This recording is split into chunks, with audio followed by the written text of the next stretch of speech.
Hey guys, I'm Alfie Delete, and welcome to part 3 of the Psionic Awakening. This is a Stellaris 3.6 Orion open beta playthrough where I'll be experimenting with some of the new features in the beta. And so let's go ahead and check out our game here. Now, if you have been following the series, there are a number of things that have been happening so far in this playthrough. We're only 30 years into the game, but right here, this is going to be my empire. This purple, here, let me scoot this over there. There we go.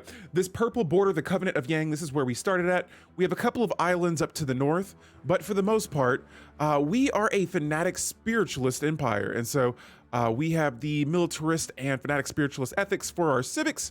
We're going with exalted priesthood and death cult. And so some of the cool things that we've done so far that are kind of new is this right here, the Holy Church of Yang. And so this is our federation that we are currently in.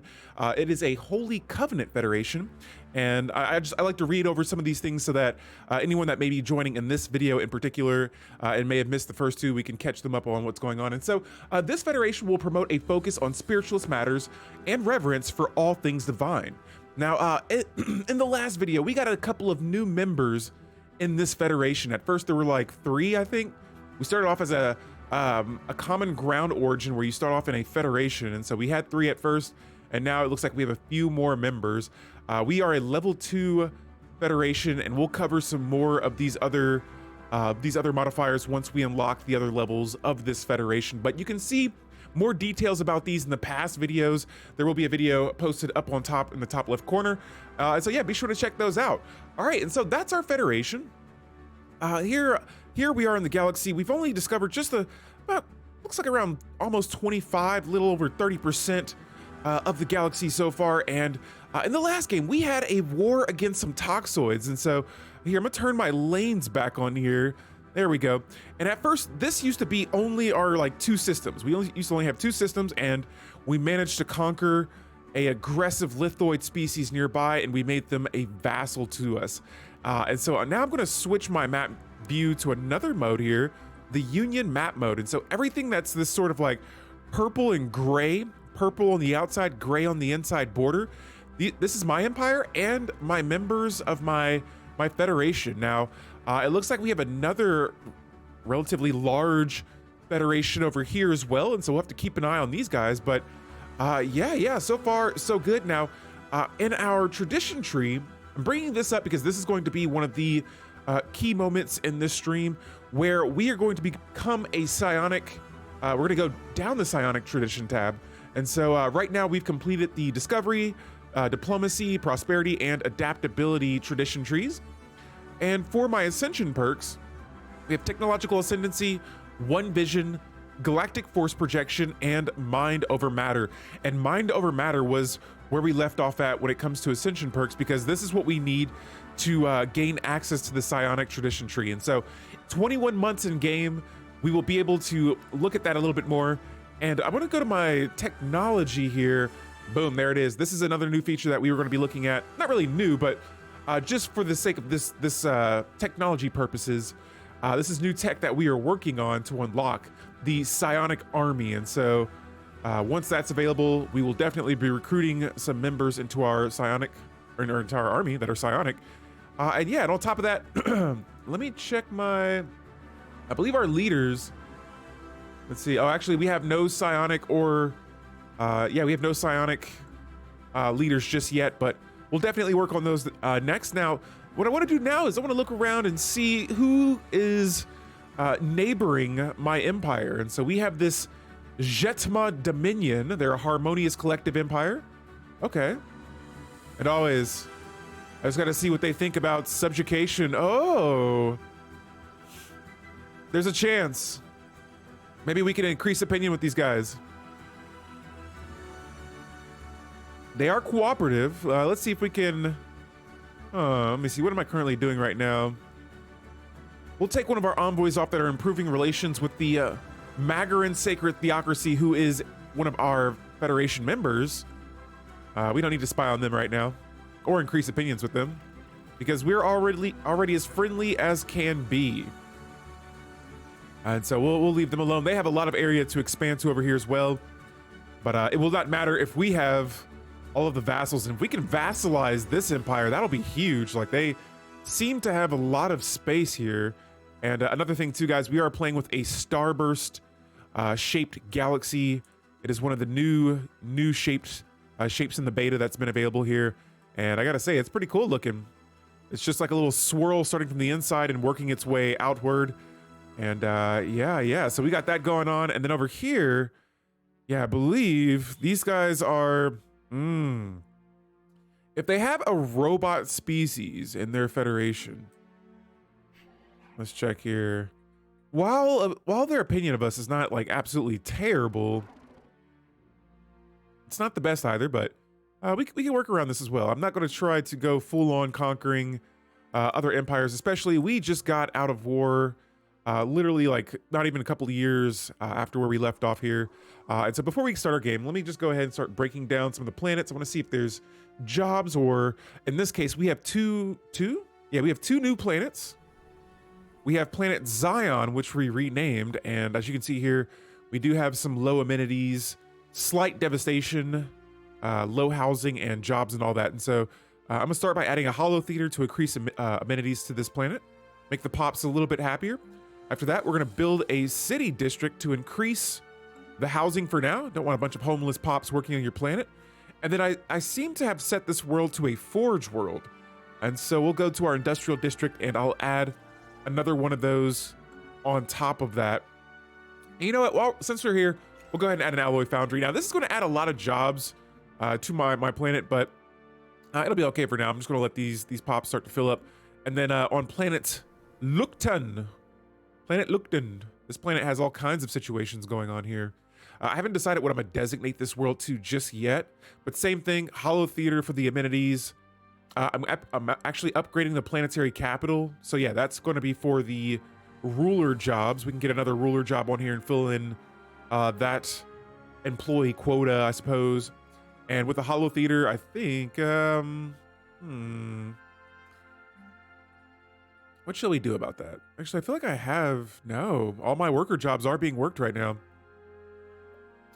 In that case, I'll just add another generator district just to fill in the job for now. Some of these may be changed later on in the game, but just to get our pops working, we'll get that nice and squared away. And then speaking of pops, I wanted to show you guys some of the species that I have. And so we originally started with the shepherds. These are our humanoid species. They currently have a desert preference, natural sociologist, and traditional traits, mostly increasing research from jobs, society research from jobs by 15%, and unity from jobs. And then for our new species that we have that have been forced into our empire, the toxoids, the refusators, and yeah, this is a toxoid species. They are actually going to be a lot more useful than I thought. This species has the intelligent trait, giving it research boost from jobs by 10% in all categories. Physics, society, and engineering. And so initially I was wondering what I'm going to do with the species, but you know, I'm all for tech.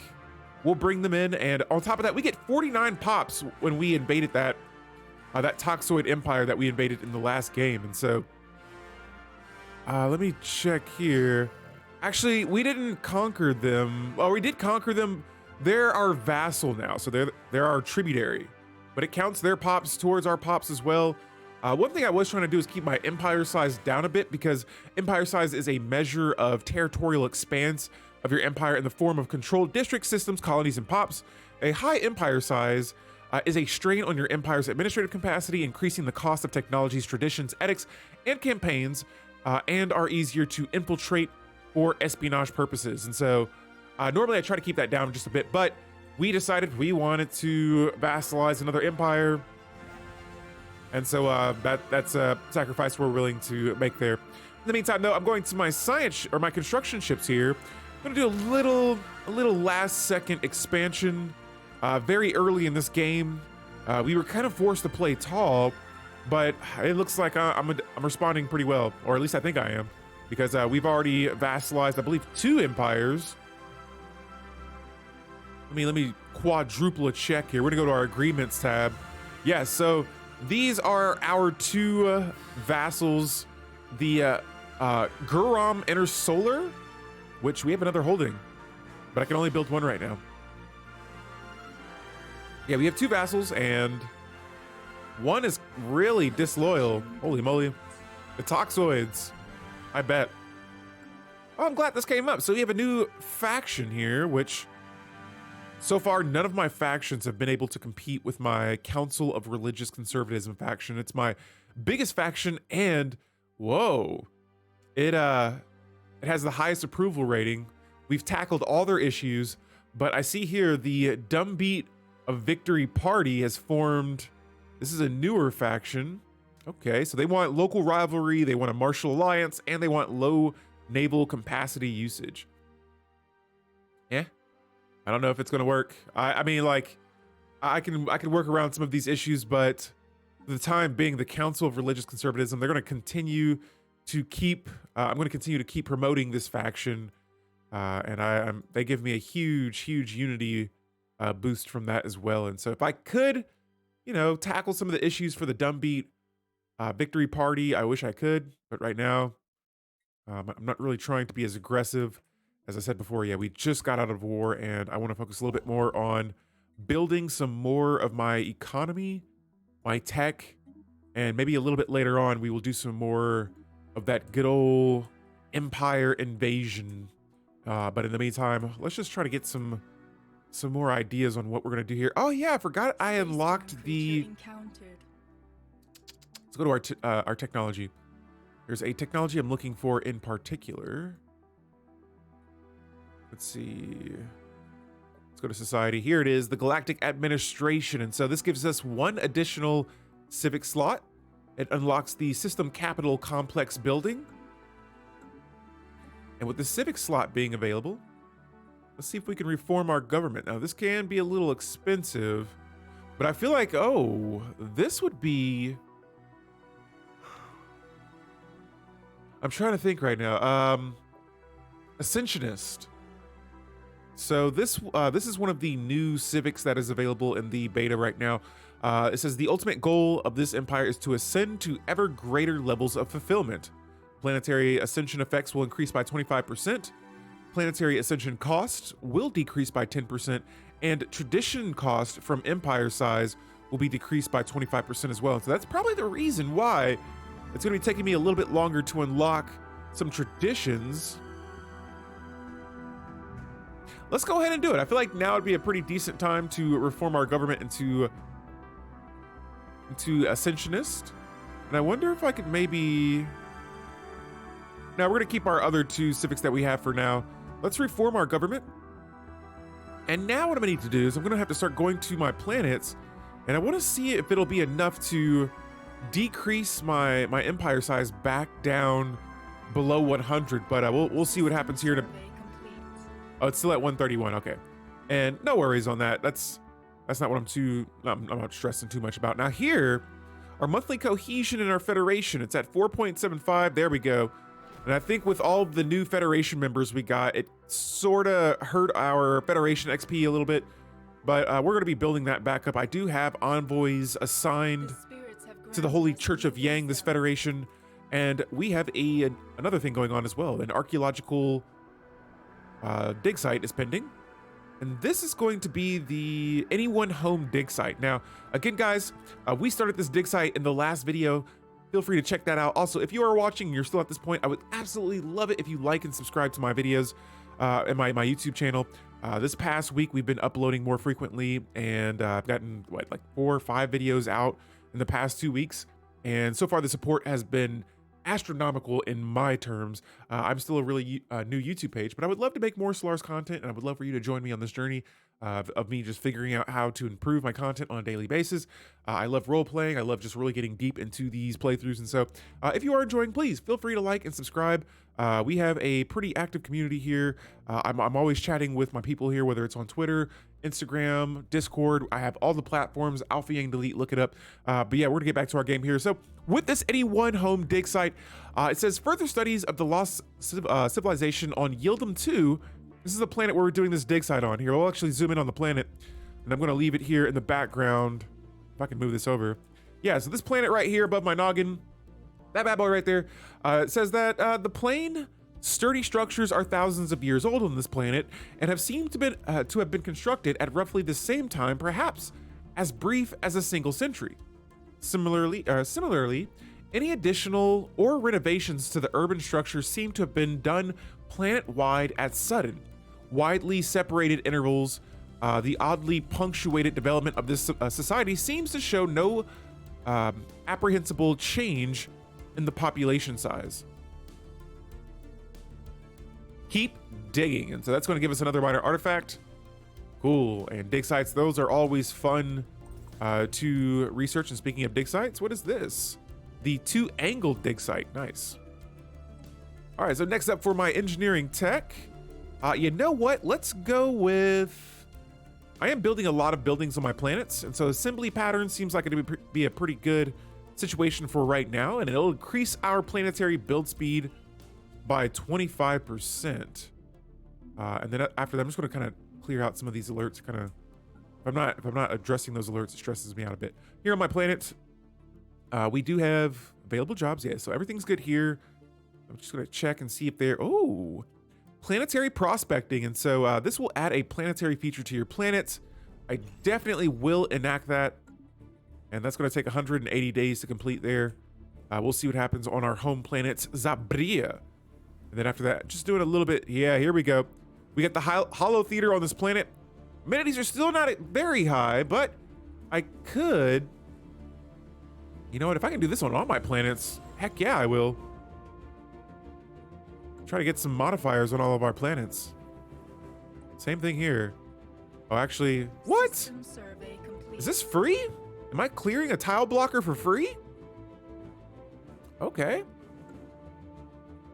But yeah, I want to go back to my planet, my home planet here, and this is where we're going to upgrade an Ascension tier. Now, this will upgrade us to a Ascension tier level 1.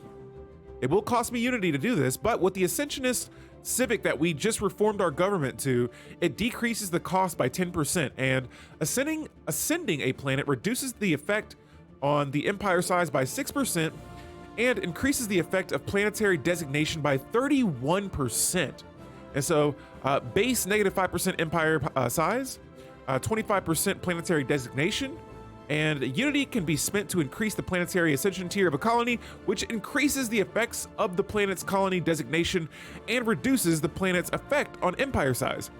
Empires can be ascended multiple times based on the number of ascension perks you have unlocked. It increases in cost based on cumulative number of ascension tiers in your empire. Now, unlocking all ascension perks increase the planetary ascension cap by an additional 4. That's nice. And so I was going to start by ascending this world, but I think it would be a better idea to ascend my Forge world here, because it'll increase the modifiers on having a Forge world. Like instead, like if I had a different type of world that I wanted to ascend this to, it would give it a huge bonus to whatever it is I do. So if I wanted to make it a generator world, I would produce even more technician output. And so in this case, we're gonna keep it on Forge world for now because I want to get my alloys up a little bit more.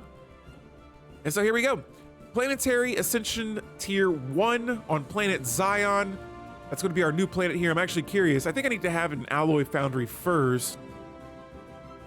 And I know we're already in the middle of building a city district, but I'm going to move the alloy foundry up because I want way more of those alloys than what we have now.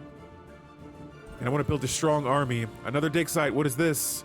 Robot debris. All the dig sites. We're getting them all. On top of that, we have our 3 armies here that we were using to land on other planets, but I see no hostiles nearby. And another way you can tell by that is down here on the bottom right. You guys can't see it behind my noggin, but we have the opinion mode. And oh, before we get to that, let's check this out. The Vile Tunnel. Something awaits in the Beta Cali system. A vile passage cut from the fabric of space-time. Now let me check where this is. I want to make sure. Is it in one of my systems? I'm not seeing where this system is located. Oh, here it is, right here. So everything that's blue, that's all of my borders right now. I'm gonna change the color back to my empire size in a moment. But this Beta Cali system, it says that a vile passage cut from the fabric of space-time, its horizon rippling with psionic energy. Ooh. Sensor data is erratic, and the crew of our science vessel reports strange disturbances. Wildly visceral dreams, a persistent sense of being watched, fitful hallucinations. Despite the frustrating lack of useful telemetry, it seems clear we have stumbled on a tunnel through uncharted reaches. A dangerous path, yet the rewards may be great. On the tunnel's far side lies a distant corner of the galaxy. And so we say, what mysteries lie beyond the veil? What's going on here? And so let's get a closer look at this Beta Cali system here. And there's a Shroud. This Shroud tunnel is fully connected to the Shroud tunnel network. Interesting. Very interesting indeed. And so I do have a scientist here. I wonder, travel through the Shroud tunnel, no known destination. The spirits have granted us new wisdom. Yeah, I don't think I'm able to travel through that just yet. Construction complete. Oh, nice. So my planet Zabria now has a new rich mountain on it. We're gonna check that out here in a moment. I think I had my science ship here just sort of surveying systems, but yeah, maybe I'll reach out to the Shroud Walkers here who we've talked to previously before.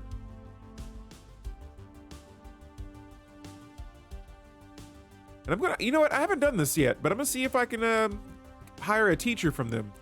So they say mastery of the Shroud is a journey of 10,000 lifetimes. Even our most gifted teachers can claim any partial knowledge of its mysteries. Nevertheless, their wisdom is valuable. Should you wish it, we will dispatch one to guide your course. Ooh. All right, so with this will unlock the planetary decision Shroud Walker teacher with the following effects: increasing amenities, unity from jobs, and unity from telepaths. We wish to learn, please. Yes. Cool. And so let's go back to my home planet, which just got a new feature. The spirits have granted us new wisdom. There it is, Rich Mountain. That's going to give us 3 extra districts. Nice. That's really big. That is really cool. All right, so let's go to our decision here. Let's see what's up with this Shroud teacher. Here it is. The effects, the Shroud teacher modifier, and yeah, it'll last for 50 years, giving those effects that we just read off earlier. Let's select this. I don't see a cost or anything for it. But we will do that. And yeah, amenities just skyrocketed right there. Cool. Oh, we got some space pirates. We will deal with them accordingly. Let me switch my map mode back to our Federation here. And guys, this may be a little bit chaotic, but I will do my best to explain everything that's happening in game for sure. And I got my fleet. We'll go ahead and move them all the way up here. What I would do right now for some hyper relays. But yeah, the pirates are attacking us. And so this is letting me know that I'm going to need to start upgrading. This was exactly what I was thinking of. Upgrading our star bases. And so for engineering tech, we're gonna go with some Starhold technology to up our defenses. And then for society tech, let's see. We can go with the secrets of life. More society research from our researchers with our new toxoids. That should be incredibly helpful for them to be helping us with our jobs on our planets.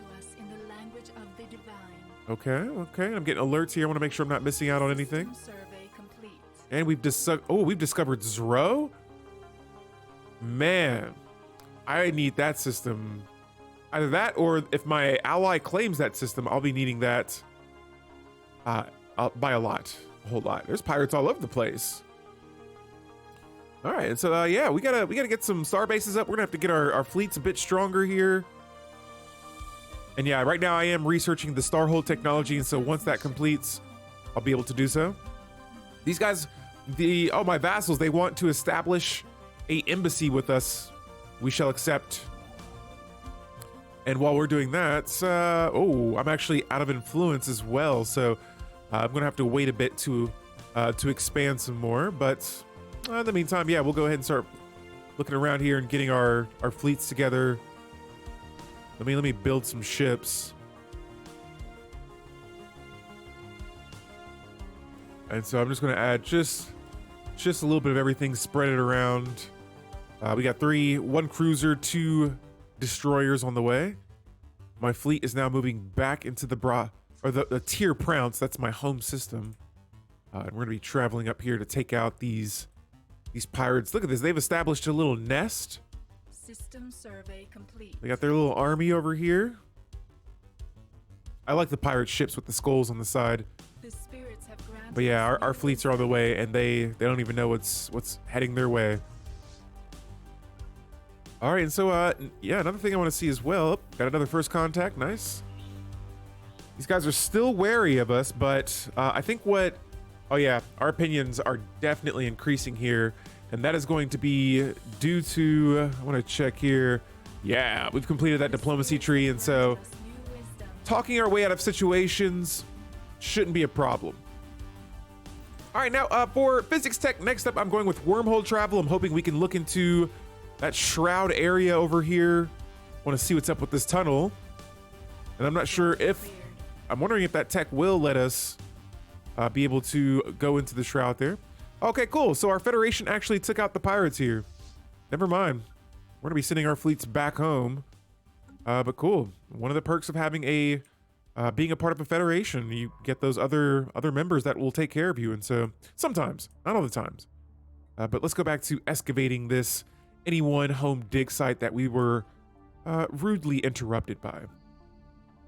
Now back over here on one of my vassals, we have another Overlord building. I've already added the Ministry of Truth. Creature encountered. And now, next up, let's see. I do need some consumer goods. I don't know if there's anything that provide consumer goods. Incoming And I think these guys are a little disloyal to us. Let me check my vassals tab here. Oh no, they're pretty loyal to us. Nice. In that case, we won't be needing a Overlord garrison, but I may go with the Sacrificial Shrine. So give me more unity, more society tech. Why not? Absolutely, we will definitely go for that. Now, if I was focusing a little bit more tech right now, I think I'm gonna go for unity and finish my tradition trees. Afterwards, I may change those to the satellite campus to get that tech boost, but these guys wanna offer us a migration treaty.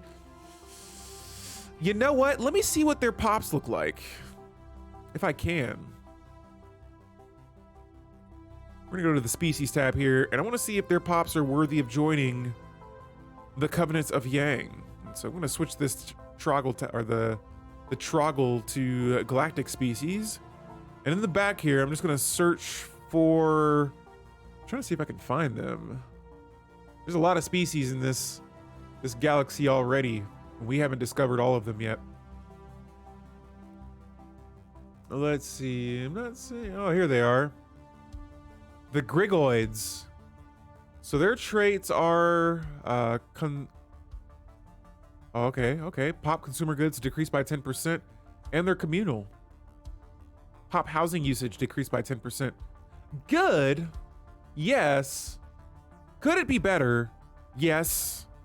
I'm going to decline for now. Thank you, but no thank you. We need the best of the best species.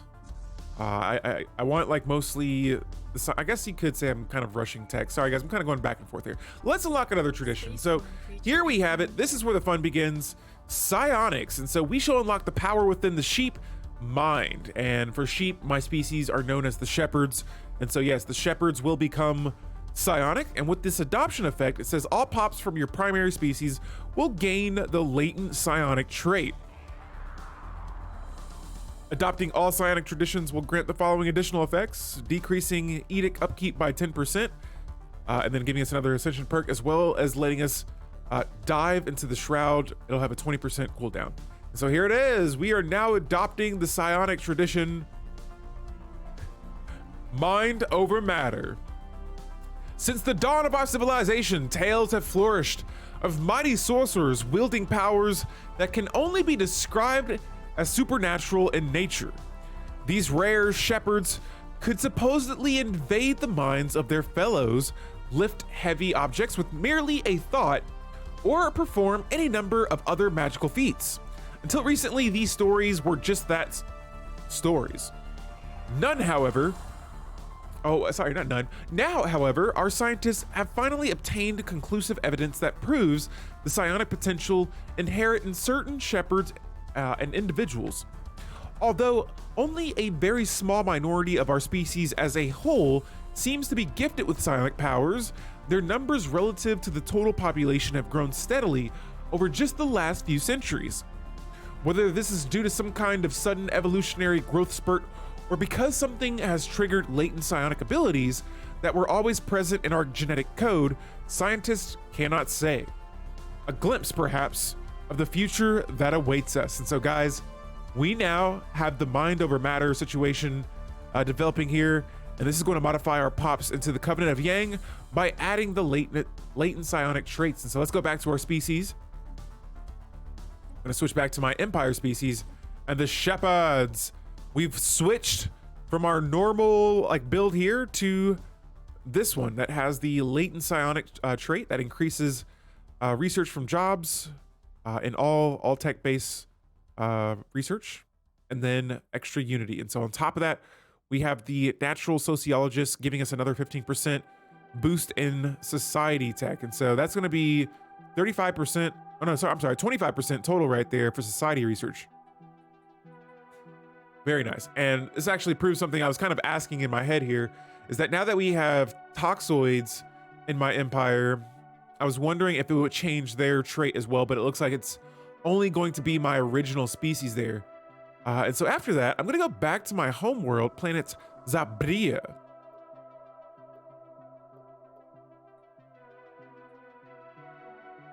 Wait, what? I didn't know they could do that on my planet. Oh, this is actually not my planet. Oh, it is my planet. Yeah. I didn't know vassals. Oh, this is a corporate building because they're a mega structure. I see what's going on here. That's why I have so many more jobs.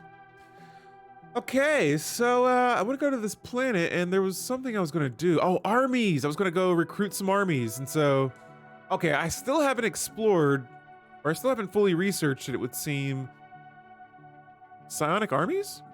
Can I not have Psionic Armies? Interesting. I was for sure that I was going to be able to recruit some of those. Let me reread over the Psionic Army tradition here. I want to make sure there's nothing I'm forgetting. So we have unlocked this. Once fully adapted to the basics of psionics, the mind is capable of connecting to other individuals, becoming something greater.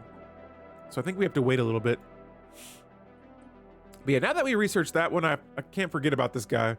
We have an individual who is claiming to be a legendary hero, and he has appeared in our home world, and I'm sure he's causing a bit of a disturbance, whether it be in a good way or a bad way. I think we were deciding to knock that situation out and just be like, hey man, let's just go ahead and let's shut this down, please. Boo! Boo to Yang! He's trying to shut down the legendary hero. I'm sorry, guys. This guy is causing a disturbance to our true goal of becoming full-blown psionics. And so let me see if I needed to wait a second before. There it is. Psionic Armies. I'm just going to build a bunch of these, but yeah, here they are.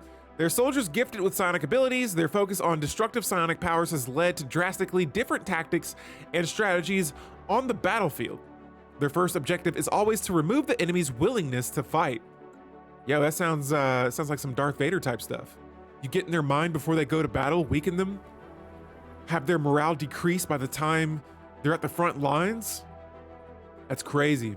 That's crazy. So yeah, right now I'm still kind of lacking in the consumer goods department. And so maybe I'll go ahead and add another industrial district here. Uh-oh. Who do we have here? The first contact with the Rigan Commerce Exchange. All right, this is going to be a merchant? An exchange enclave? Cool, cool. This empire over here, though, what is up? System survey complete. We're going to try to establish an embassy with them. And my real plan is to try to subjugate these guys. What do I need?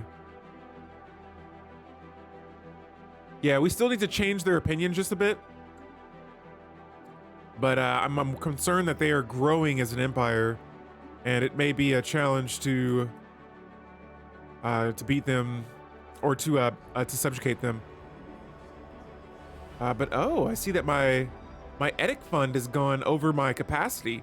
Now I'm not surveying as much as I was before, and so I'm going to deselect this map the stars edict that we have. There we go. That looks a little bit better on the edict funds there. And all the other ones I'm going to keep for now. Right now I have fortifying the border, giving me 2 extra star bases that I can build and increasing my upgrade speed. We have diplomatic grants for the available envoy and increased diplomatic weight. We have the veneration of saints, giving us modifiers to our death priest output and spiritualist ethics attractions, and then the sacrifice togetherness. And so those are the current edicts that we have. We've established not just 1, but soon to be 2 embassies here, and these guys, oh my goodness, being a overlord, it is so much fun. Let's see, I'm going to make some changes to the terms here.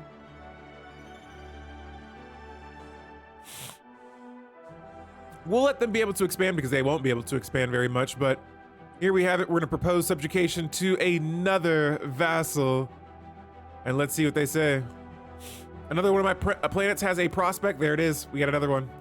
Another vassal. I love this game. All right, so for this planet here, let's see what this new features we just got. I can't tell which one it was.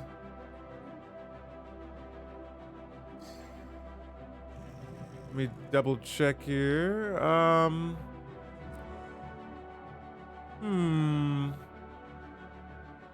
there are subject. My bad. I was looking at the wrong one. Orvane Cliffs on planet Zion. Let's see. There it is. All right. So this will give me 1 additional mining district. Yo, like for these planets, when they start to fill up and you don't have many planets, that is so good. And I want to see if I could. How long will it take for me to activate that again? Oh, I think I can only do it once. Okay. Well, we'll use that on another planet then. But yeah, well, yeah, that's huge. If you can get another district, that can give you so many jobs. But yeah, cool stuff. So we have another vassal now. This is the Toxoid that we originally went to war with, and we ended up conquering them, and they're just a shadow of their former selves. And so I'm pretty sure that I negotiated to have some more holdings here. Yeah.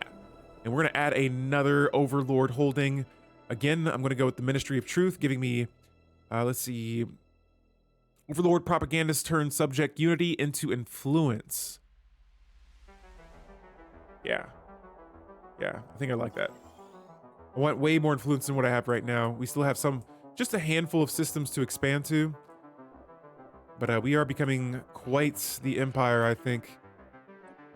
And I wonder if I could propose some more subjugationing. They won't do it because we're in a federation together. No fears, but I have a plan. I'm gonna, I don't know, maybe I'm turning evil in this game, but subjugating all of the subjects in this empire. We're gonna bring everyone into the Church of Yang. And so our Shroud touched hero, what is this? The investigation into the individual claiming to be Vosbius Falcidius has concluded. At first, our researchers were understandably skeptical, but not only did the subject possess incredible detailed knowledge of the great hero's time period and culture, DNA analysis confirms a genetic link to several known descendants. Moreover, a closer study of Vosbius Falcidius's brainwave patterns revealed a distinct psionic residue. It seems likely that far from the being returned from death, Vosbius was in some way transported to a realm akin to the Shroud. His experience of this afterlife was apparently a contented one, and his has now settled into the quiet existence on the outskirts of the capital, preaching a doctrine of fearlessness and peace to only who will listen. What a strange fate. And so there is our Shroud touched hero. Nice. We also got some new tech. Wormhole travel, and so that I want to use because I want to see if we can now dive into that Shroud tunnel Where is my nearest? Oh, here's my science ship. I'm gonna check here. I still can't do it. Oh, here's an option right here I haven't seen yet. Can you give us insight on another empire? So we're back here with the Shroud Walkers. And they say to us, a saying is known to us. Secrets dance in dreams. To the Shroud, no vault is impenetrable. No code, unbreakable. In our meditations, what others believe hidden is often laid bare. Would it interest you to learn what your peers are plotting? Oh, to know their designs as if they were your own. Should you wish it, we will share our insights. How you make use of them is up to you. And I can only choose this empire to learn about them. Sure, it's gonna cost me some influence that I need, but I want to experiment with this, so let's see what's up with these guys. The Shroud wavers. Its veil grows thin. We will now retire to our meditations. Whatever insights we glean will be made known to you. All right, so we'll be keeping an eye on that and figuring out some information about our vassals down here, our disloyal vassals at that. And so yeah, let me go back to my agreements here. I want to make sure everything's looking good. Yeah, so we do have 2 disloyal vassals.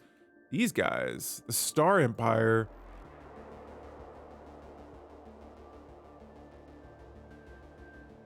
Oh yeah, see, they're still our tributary, so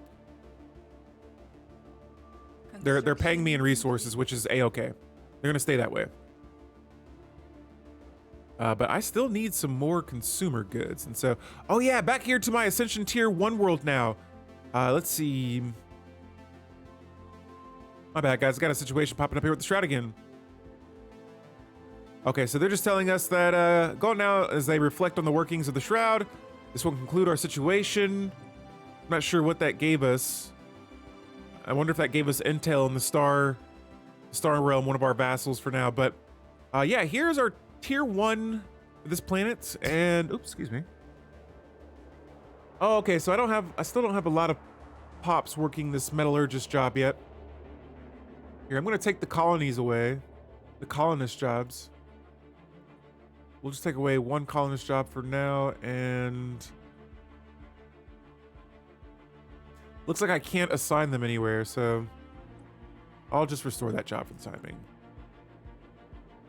But yeah, back here on planet Zion, or yeah, for the most part, all these planets look okay. Here we go. So this is the situation where I wanted them to go give us some details, some insights on the other empires. So, hey, let me move my mic. I didn't realize, my guys, I was blocking my face the whole time. Sorry about that.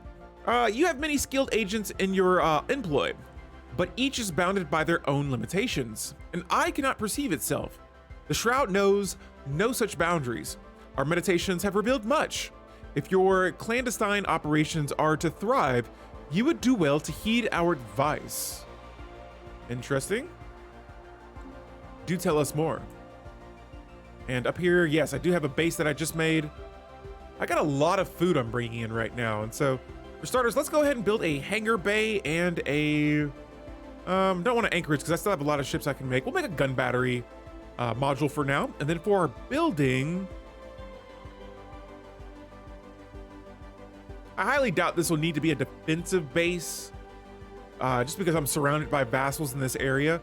So we'll make a listening post for now. And then after that, let me scope. I'm pretty sure I've had a few of these bases I've begun upgrading. And I think for now we're okay. Especially now that we're gonna be making some more encounters here, and definitely over here. Yeah, these Federation builders that we have. It's gonna be interesting how this turns out. But speaking of Federation, let's check out where our Holy Covenant is at right now. We are still level 2, but we are making our way through it. We're gaining some decent XP. Monthly cohesion's on point as well. Oh, look at that. My economy is now in first place. I want to go to my laws here. And one of the cool succession types that they have is challenge. But everyone's like, no, we're not doing that.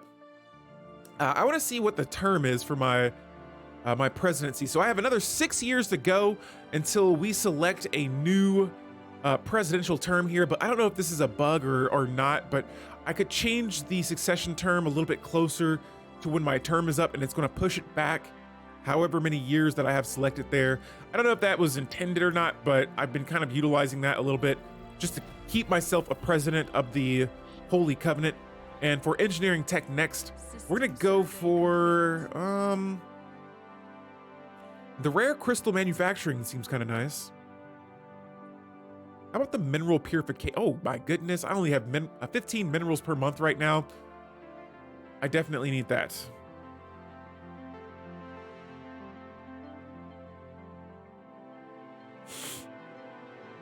We have another one of those. But yeah, let's go back to our Anyone Home dig site. This is the next chapter, Death/Rebirth. A recent breakthrough shone some light on the vanished city builders of Yildun. Apparently, the fungal species has a collective cycle of mass death and rebirth. They hatch in masses almost simultaneously across the whole planet and grow up as part of a linked hive mind collective. In the course of their hundreds of years lifelong cycle, they spread out and reclaim the cities built and abandoned by previously died off generations. When nearing the near-death event, they heed some species-wide biological clarion call. Through asexual reproduction, they give birth to a pod that is buried in the ground. The parent dies, and the body decays and fertilizes the ground above the pod. After a long dormant period, the pods hatch, and the cycle begins anew. This dig site is going to give us another artifact found, and we're gonna dive into the next chapter. Sweet. And so the Anyone Home dig site, we're making our way through it. Let me check my planets here. Oh my goodness, look at all these jobs. You know what? I may add a gene clinic here, not another one, but just a gene clinic for now. Let's increase that pop growth speed on that planet. You know what? I may have an edict here. Actually, I don't have any pop growth modifying edicts. Wow. That's crazy. But my edict allowance, we actually are right on it at 55 out of 55. And so, yeah, for the most part right now, I'm not seeing a whole lot of what I could maybe change up here. Actually, back on planet Zion here. No.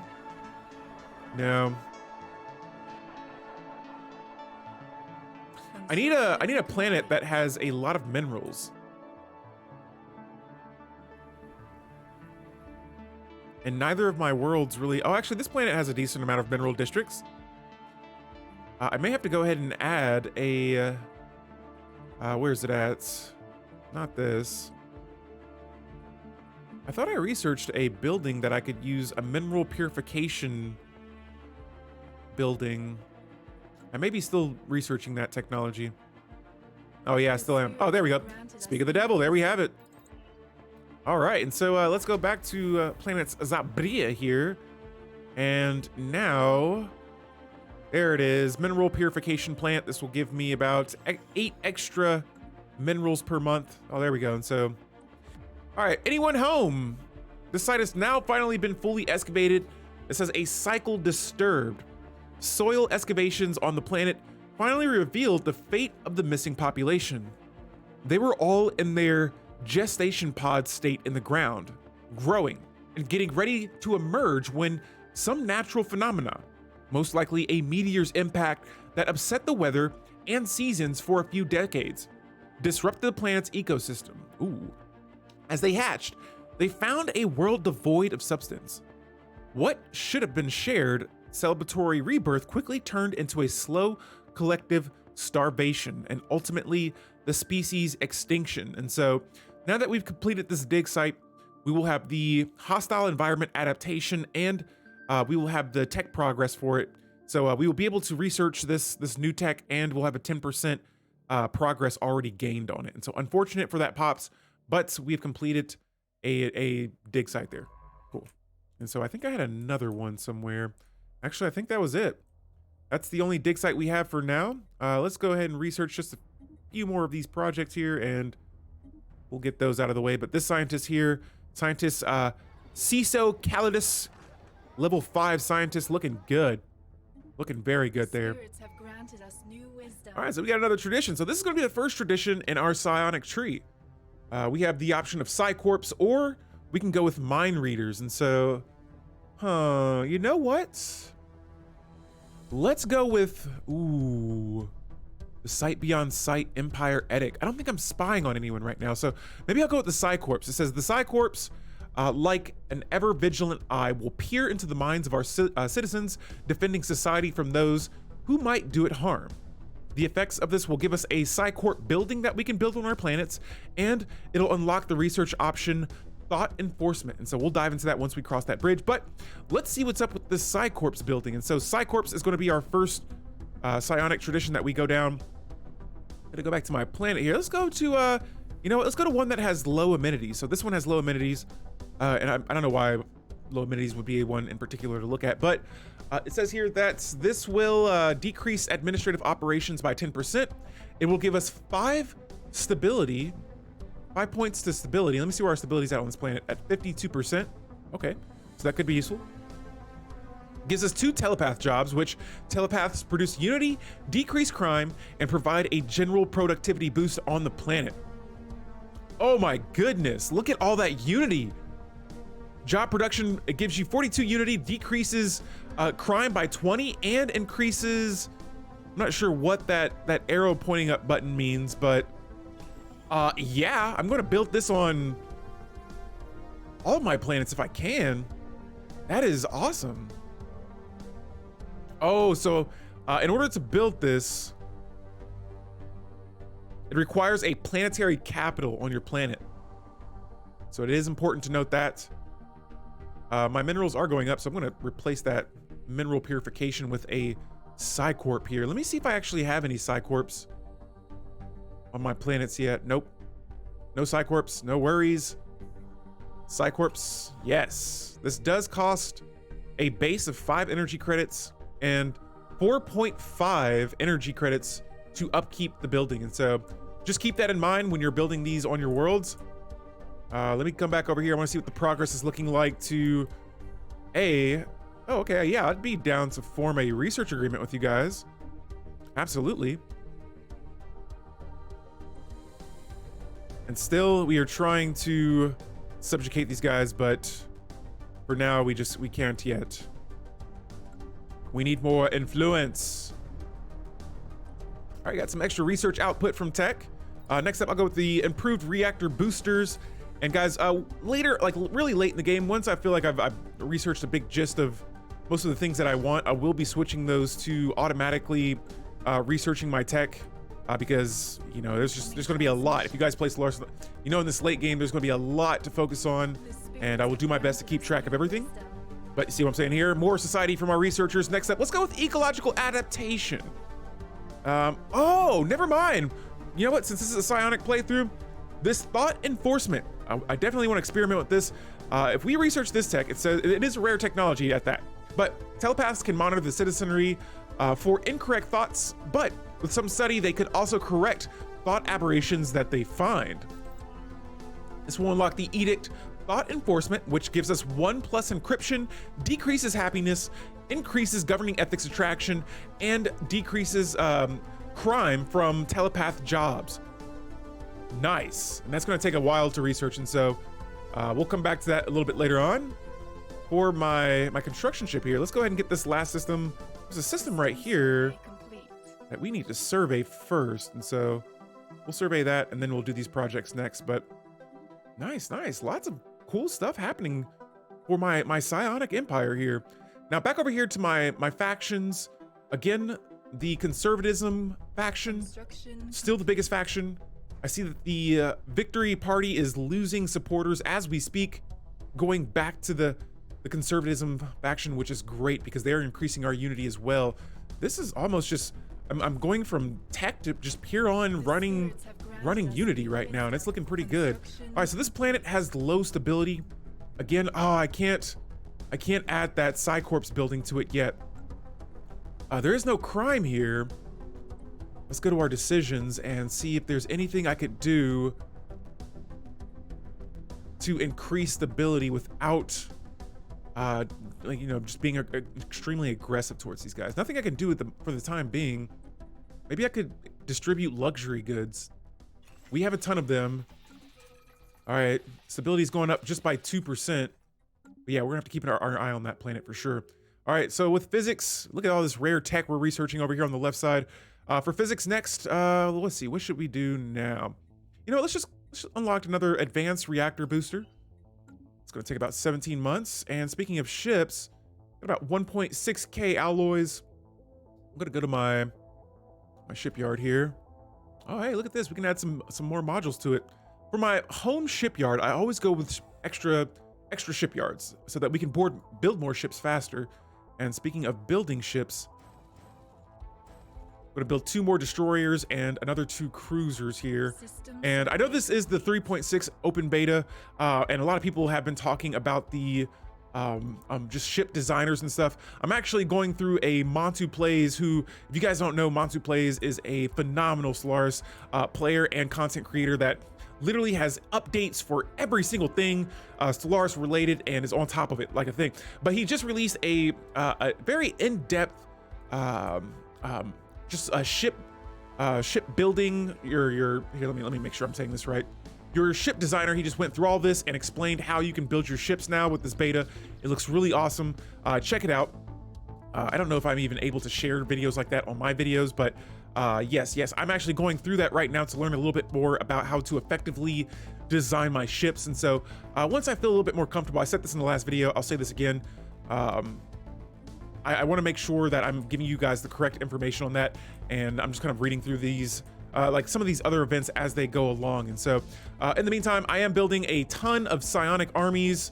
Look at this, we have 8 Psionic Armies right now, 12 of our just original armies.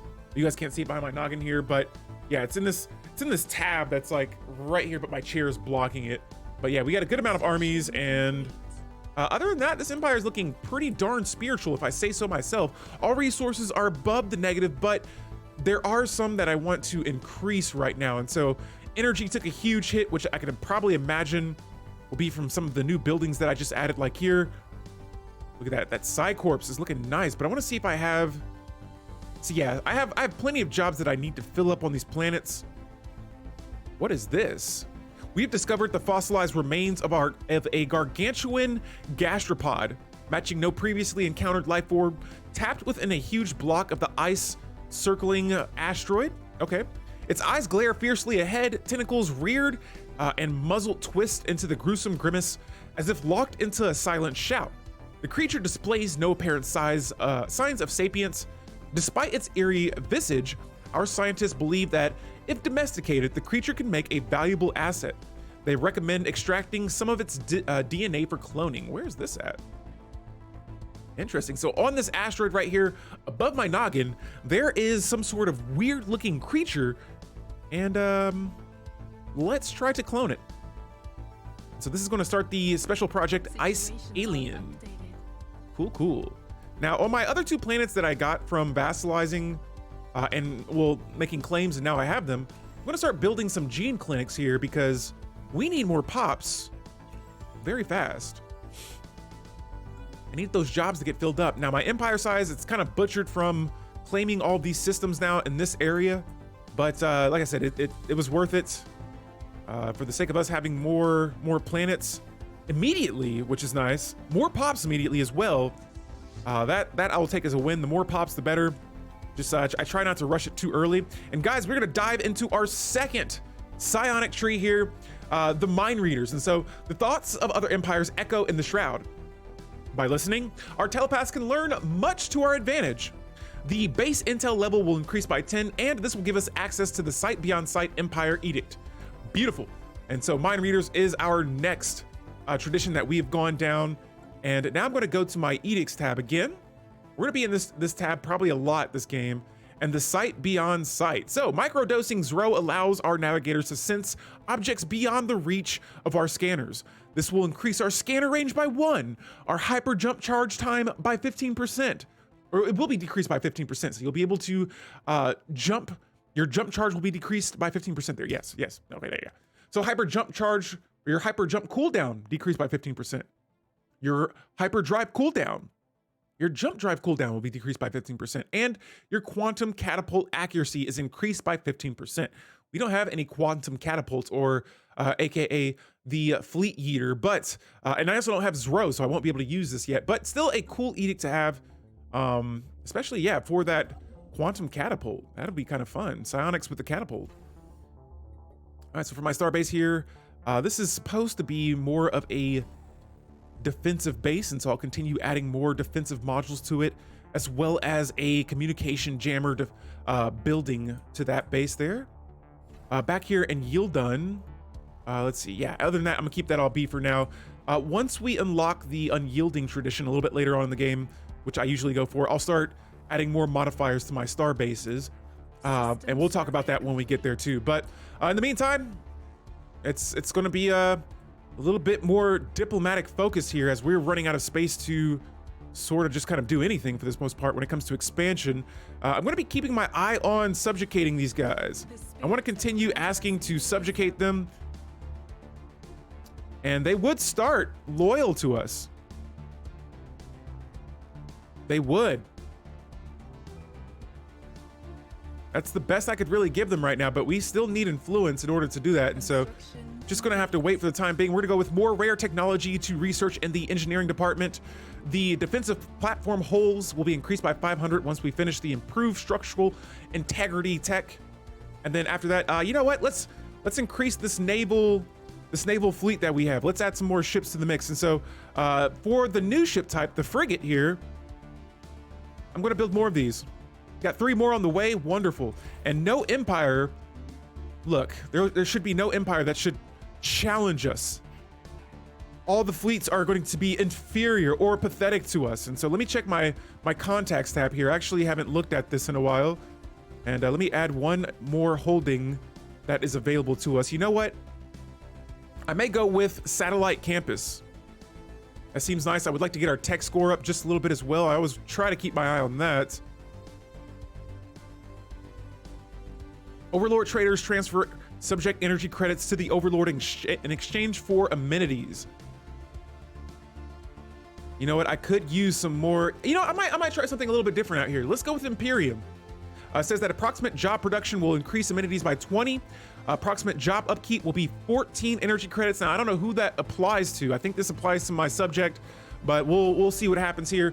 And then approximate job production for Overlord I'm thinking that'll give me 19 energy credits. But guys, if you're watching this video on YouTube, let me know if I'm saying that wrong. I feel like I'm going to need to do an Overlord building corporate megacorp building office branches like research project here in the future, because I want to make sure that I'm understanding that correctly. But if I'm on the right track, I think that's what that means there. Now, I think I've limited my subject here, the Star Empire, to expand, and so I'm going to scope out these next systems here.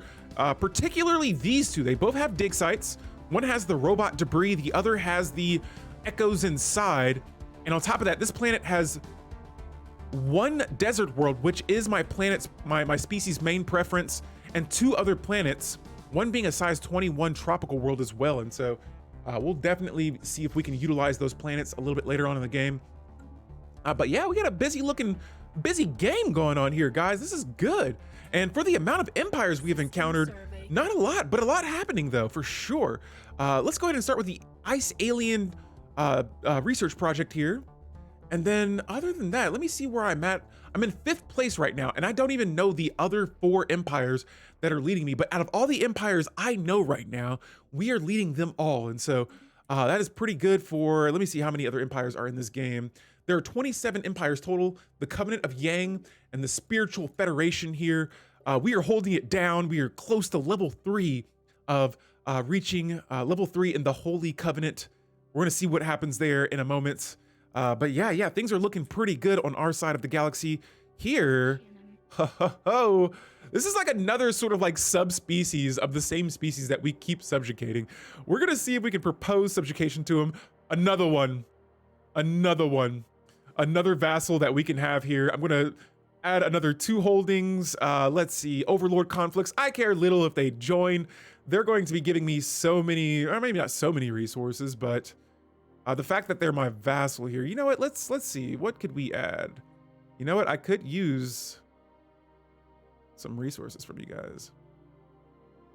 Look, at the cost of your resources, we'll give you diplomacy. You know what? How about more? Oh, that's going to be a rocky one right there to work with. We could ask for a lot of resources from these guys. You know what? I know what I can do. I'm not going to put so much strain on their resources, but I do want those holdings. And for subject conflicts, let's see. We'll keep this on defensive. For the Overlord conflicts, I don't want them to be in all. Maybe, they won't even accept defensive. Honestly, just having them as my vassal is good enough here. And then I want those unified sensors as well. I want you guys to,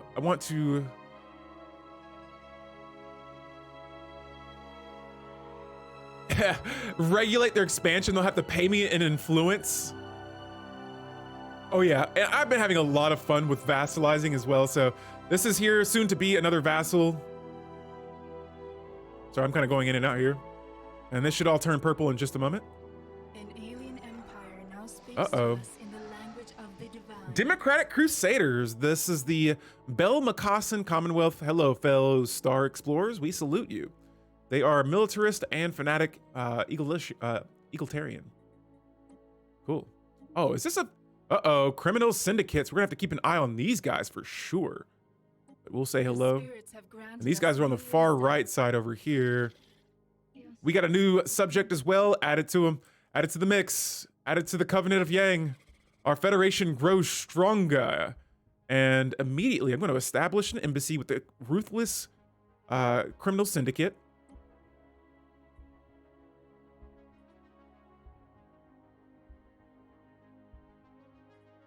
And I totally could make these guys a subject.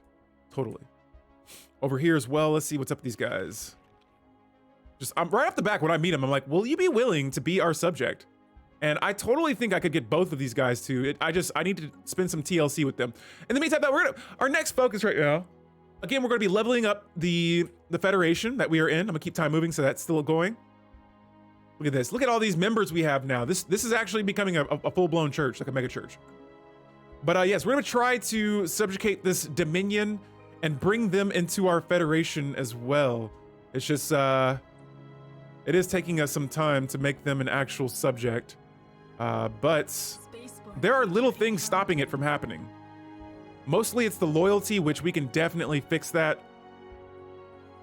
But only a matter of time. We have some new engineering tech we can research. Let's go with quantum missiles. Oh. So this is back. All right, guys, earlier, there was a situation where we had a sort of alien stuck in an ice cube, frozen, floating around on an asteroid. And now we have successfully cloned a healthy population of gargantuan slugs from the fossilized DNA. They reach maturity within weeks, weighing up to 20 tons. That is massive. And, excuse me, we had developed a primitive level of sapience, responding to simple one-syllable commands.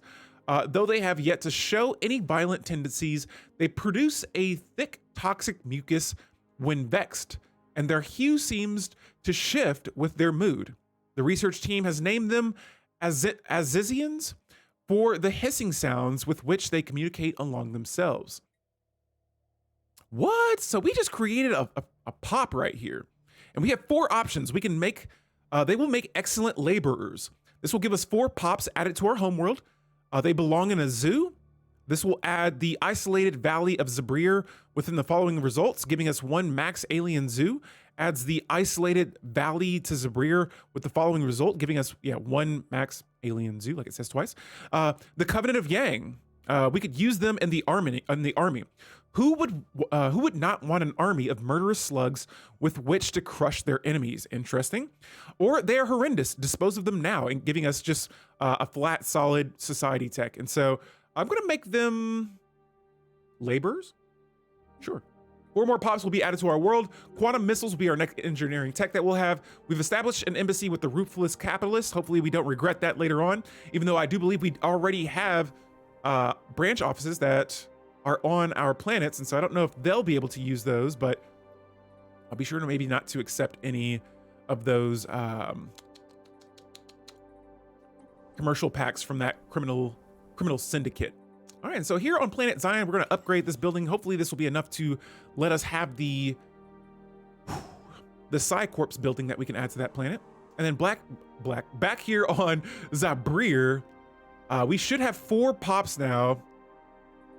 Here they are, the Azizians, and they have 2 traits. They are proles, and so we get extra minerals and food from these pops. And they have an Arctic preference, and so this is not going to be the best planet for them to live on, but maybe I could move them to another world that has actually, I don't even know if I have any Arctic worlds. Let me check and see if there's a planet, because they're living on a desert world and I want them to be happy. Let's see. Oh, so yeah, this would be the perfect planet for them to colonize. And we could make this a more worker-based planet, a planet where mostly workers would thrive, but it does not have the districts that we would need for that. And so, guys, right now I'm actually going a little bit more in depth with pops than I think I've ever done before, but I want one of my species that I just made. They mostly, here, let's go ahead and look at these guys again. So right now, this planet looks like it would be perfect. It has 7 mining districts, generator districts, it has 3, and it has 4 of these agricultural districts. Now, these are gonna be districts that mostly your workers will be working on, right? And the pop that I just built, they would be perfect for worker type jobs. And so we're gonna colonize this planet next. And you see here, their traits are, they'll increase minerals from jobs by 10%. They'll increase food from jobs by another 10%. But all their like society stuff, or all their technology stuff, so they would not be good for any sort of tech-based jobs at all. And those are like specialist jobs. So it would be best to put these guys on worker jobs.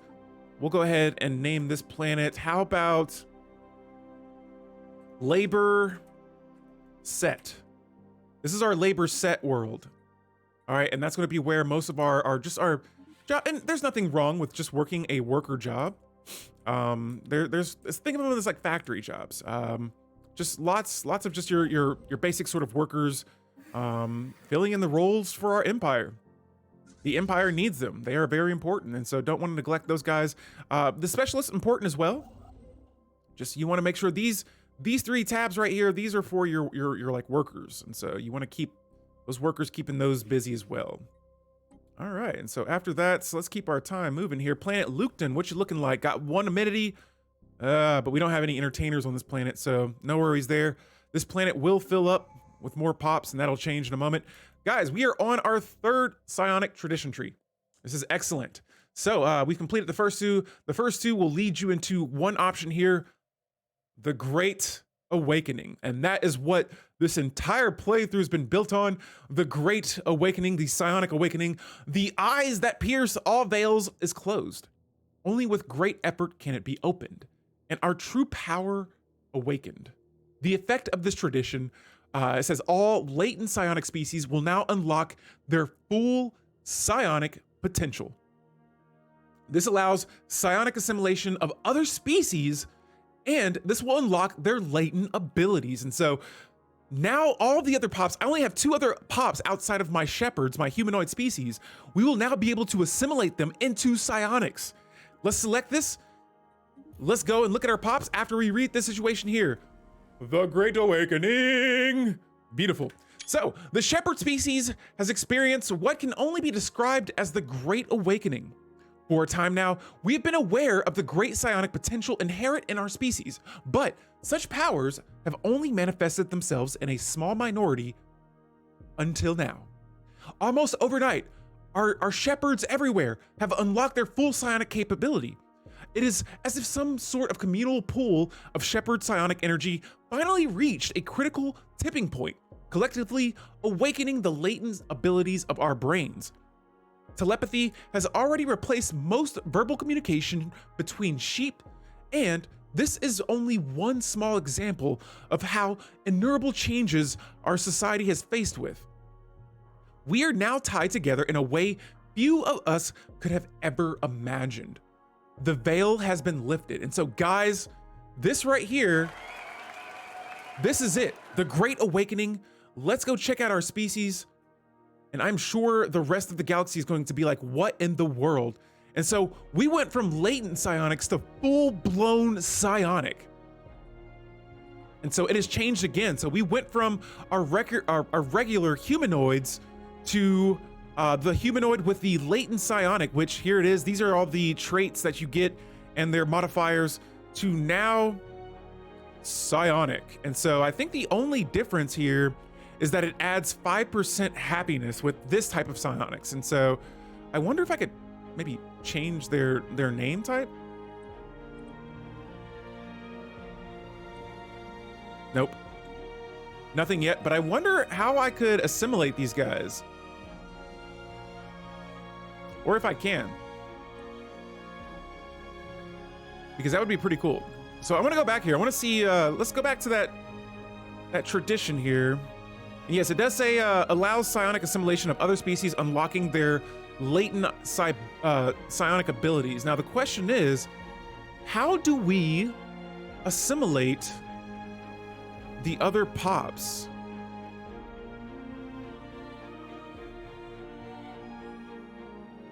I'm just gonna check here and see if there's a way we can do that. I didn't see exactly if there was a way, but we're gonna check a planet that has different types of pops on it. We're not assembling anything. Nothing's declining. Let me check, see if there's anything in their rights that we could do. Construction complete. Nope, nope, nope. Nothing going on there.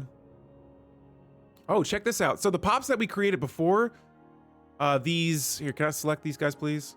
These guys right here. So the Azizians, it says they're the laborers on Zion have developed full sapience. The creatures who were believed to have already reached full maturity were in fact still spawn and are only now in adulthood, reaching their full potential. They've picked up on our language and wish to remain here in our civilization. We underestimated them. Awesome. And so now they've sort of evolved again, and they have the holy moly. They picked up the very strong trait, and this is going to make them even better workers. And so, you know, like I said before, you have your, and we'll look at this in a moment, but we have worker pops and you have your specialist pops.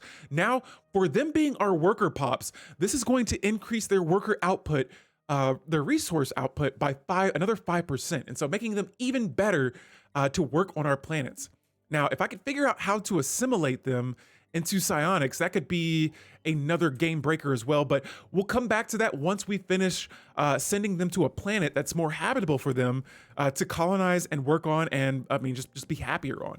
And so on this planet, I'm pretty sure the reason why we have low stability is probably going to come from, okay, so it looks like resources from jobs, trade value, and I was thinking it was going to be from our pops maybe not having a particular preference. Yeah, so they, like I said, they have an Arctic preference and they're on a desert world. So I'm going to imagine that is going to decrease some of the habitability on that planet, some of the happiness and stability on that planet.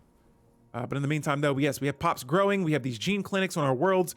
We have some Psi Corps. Actually, you know what? I think there's one planet that does not have a Psi. Oh, we have found a fallen empire. They're lithoids. Oh, nice. They're spiritual seekers. And that is some good news right there. Well met.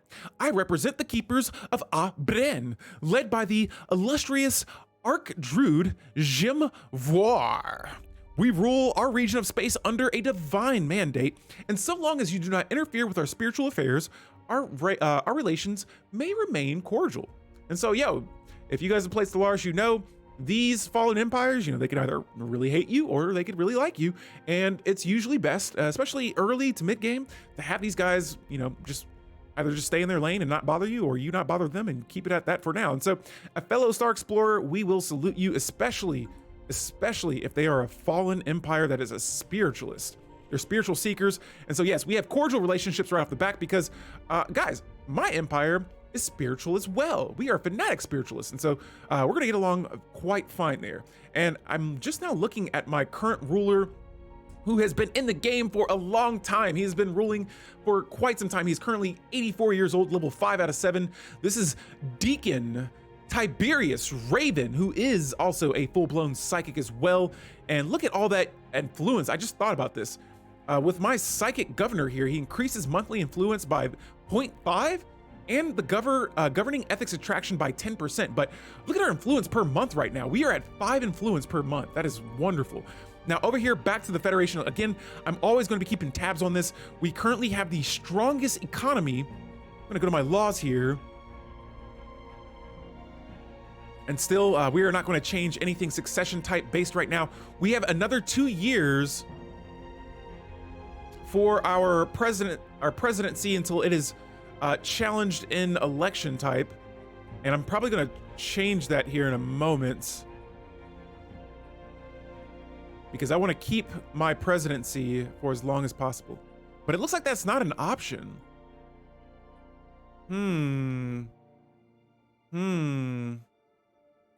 I see. And I can't change the years here either. Ooh, this is gonna be tough. I may lose presidency. That's okay, honestly. As long as we're still leveling up, I'm all right with that, but that's my main thing. It's the main reason why I wanted to remain president, was just to keep it that way. But guys, when you're playing with at least in this beta, when you're playing with this federation here, the laws change. And so initially I was trying to keep my economy up as high as I could, because I thought this was going to be a federation type, kind of like what you start with hegemony or any of the other types, not a holy covenant. So the succession type will either be rotation, random, or challenge. But the other empires, they won't do it. So right now I have 3 out of 7 supporters. And so that probably won't work there. But I would love to have it be challenge. That would be kind of scary too, though, because if another empire, you know, is feeling kind of like, yo, I'm about to challenge you for presidency. Like, does that mean they'll go to war with you? I'm not sure, but all this war chat is making me want to build some more ships. And so that's done there. Yeah, fleets are looking pretty decent here. I'm starting to get a little itchy about these guys. I want them to, accept subjugation terms. What's the deal? We got influence. Your opinion is, we have decent opinions. What's the move right here? And I'm just checking down here to see base empire population and loyalty. That's why they're like, no, but they do like our diplomatic acceptance. Just their acceptance right now is at negative 253. And so I have an idea here. Let's make a trade deal in their favor. All right. We're gonna try to sway these guys to become my vassal and join the Church of Yang if possible. Just doing some spiritual recruiting here. Oh, you guys like that food. You guys like those apples, I see. Let me send you about 5,000 apples. Do I have any special resources? I still have no special resources, which we should probably start expanding on here soon. And I'll give them a little under half, actually about half of my energy credits. Now, this should be huge for our relationship. And let's see how much that'll increase it by. So right now, relations are at 183. Now 283. Good. Accept my subjugation. They still won't. Yo, that's almost traitorous right there. That's traitorous. We're gonna come back in a month and see if that changes, but we just gave you all those resources and you're still not gonna accept subjugation? How dare you? That actually made matters worse. Oh yeah, you guys are playing games with me right now. All right, so we may have a very massive war on our hands. Guys, for my next rare tech in society, we're gonna go with penal colonies. This will allow me to designate one of my worlds as a penal colony. It says the entire world is set as a massive penal colony, yes. The vast prison communities are largely self-managed by the prisoners, and punishment often means exile into the unforgiving wilderness. And so this will increase amenities on all of my other planets. What? Oh, okay, wait a minute. Is this not a fallen empire? They are not a fallen empire. I completely thought this was a fallen empire. Guys, I was absolutely wrong on that. They want to establish an embassy with us. We will accept. We will also see if they will accept. Oh, they will accept. Look, I don't even know where these guys are, and they're going to accept subjugation from us. Sure, we will accept that. Let's see. Diplomatic freedom. We'll keep that B for now. Expansion. We'll actually let them expand. They're on the other side of the galaxy, so that won't matter to us too much. We'll keep one holding limit for now. For the subject conflicts, sure, we'll join in all of your... Actually, we'll join in all of your conflicts, yeah?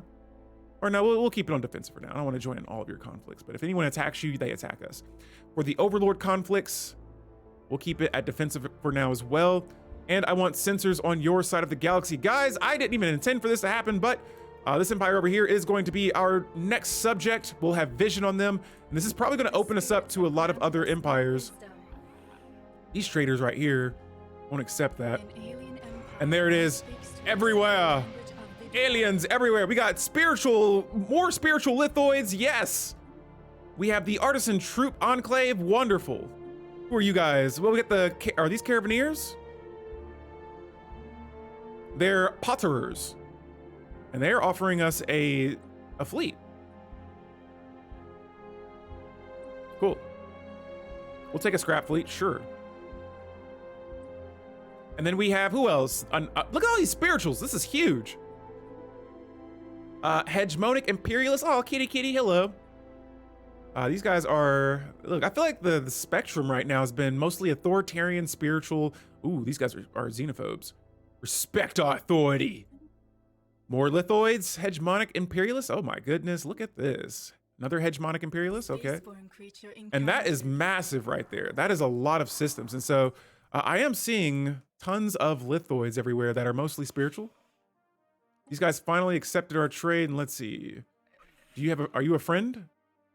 Accept subjugation, please. Nope. They still won't have it. But we did make a friend of them though. Our opinion is now at 288. Good stuff. But I will not be making any more trades like that to anyone else.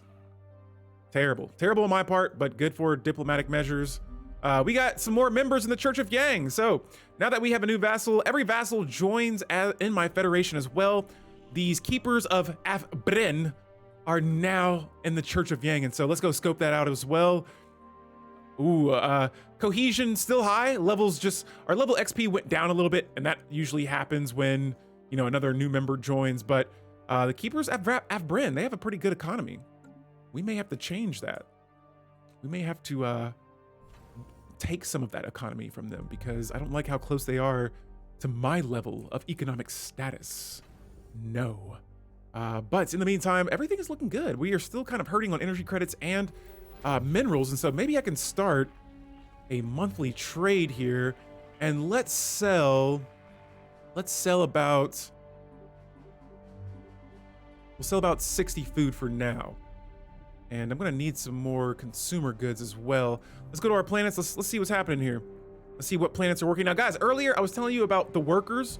So this tab right here, every job that I build is going to add it's going to add jobs to my planet. And this is where you can see where those jobs are, right? And so let's say like here for my planetary administration building here, it's going to give me, and there's a lot of jobs here. So over here on the far side, or right here directly where my finger's pointing, like in that direction where you're seeing all the information at, it's going to show you the jobs that you're going to be getting.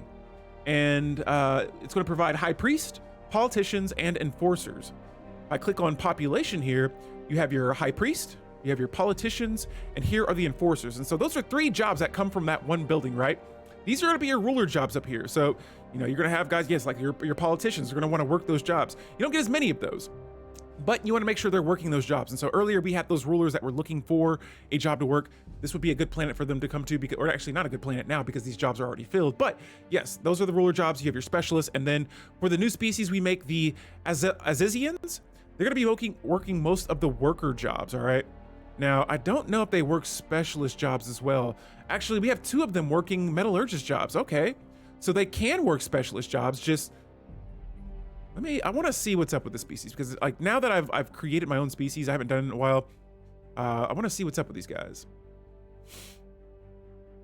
So yeah, they only have a 20% desert preference world, and see they can work Argarian jobs, bringing in 15% more food. 5% more food from worker pop jobs as well. I wonder if that stacks on top of Argarians as well. But yeah, this species is going to be really good. The only thing that they kind of, the fleet or the planet preference kind of contradicts what they do Argarian wise, because I don't know if many Arctic planets, let me go to my expansion planner here. And I'm pretty sure, oh, actually, yeah. Arctic worlds, I think usually don't have a lot of, food districts, agricultural districts.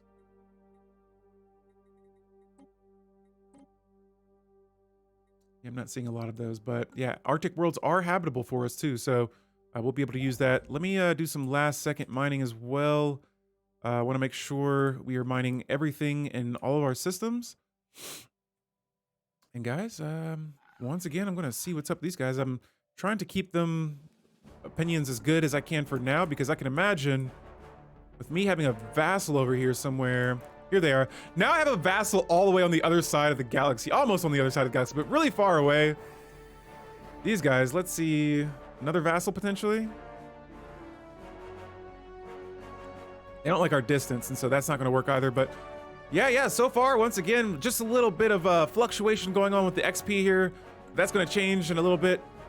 Everything's looking good. We're still finding archaeological dig sites too, which is pretty wild. I like finding dig sites later on in the game when I think that I won't be finding any anymore. Holy moly. And a planet just exploded. I saw the situation earlier. I didn't read about it, but it says here that a tectonically unstable homeworld of the Hasherathids has finally exploded. An eventual destruction had long been predicted by their council. Despite a massive evacuation effort, some of their citizens remained on the planet's surface. When it was destroyed, needless to say, yeah, none of them survived. I can imagine not. And so, yeah, all the way over here, which is really not our issue to dive in to begin with, they gone. They're dead. They are dead, all right? And that's tragic. That's going to be tragic. Now, I want to get some more intel on some of these other empires around here. Just want to see what's going on. And it's looking like a rocky part of the system over here with all these lithoids. I tried with the dad joke. Fail on my part. I'm sorry. Here are some more spiritual seekers. I feel like... Nah. This is going to be another empire that's a challenge to make a vassal of ours. While they would be loyal, they won't have it. They won't have it. But yeah, we're starting to get some intel on a lot of these other empires around here. These hegemonic imperialists, I can only imagine things are going to be kind of meh. Meh. Did I just ask them to be our overlord? Hexy, no. Another one. Another one. Another vassal. Guys, I'm just getting lucky this game. The Psionic Awakening has turned into us awakening our overlording abilities, and now I will have another subject. And so here in no time, we're gonna get a lot of intel in here.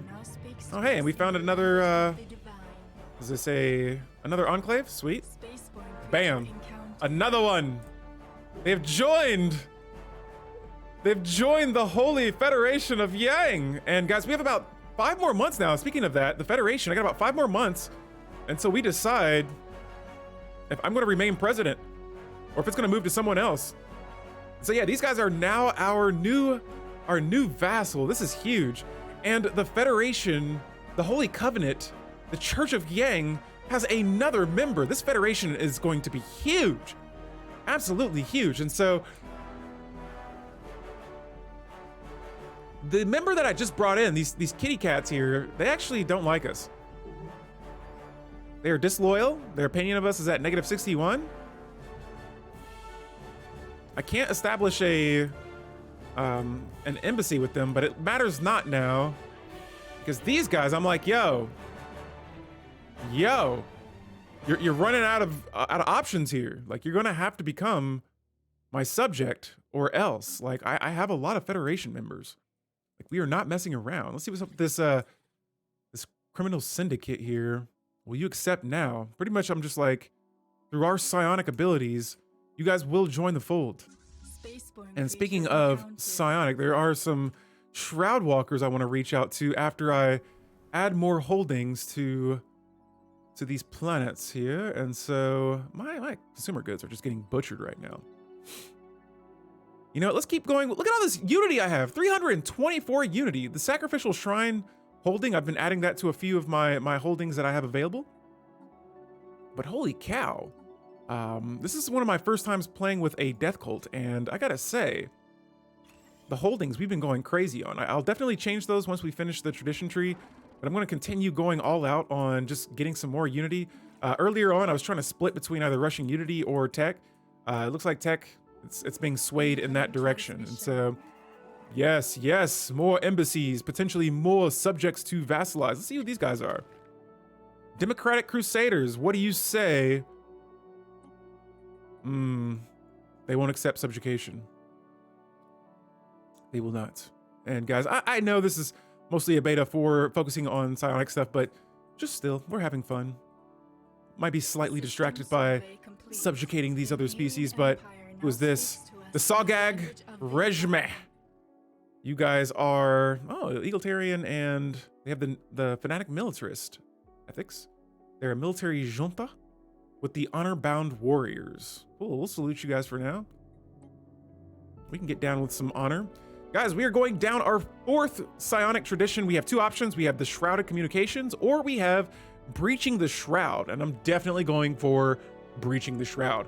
A wellspring of unimaginable power calls to us, but we have yet to learn how to draw from it.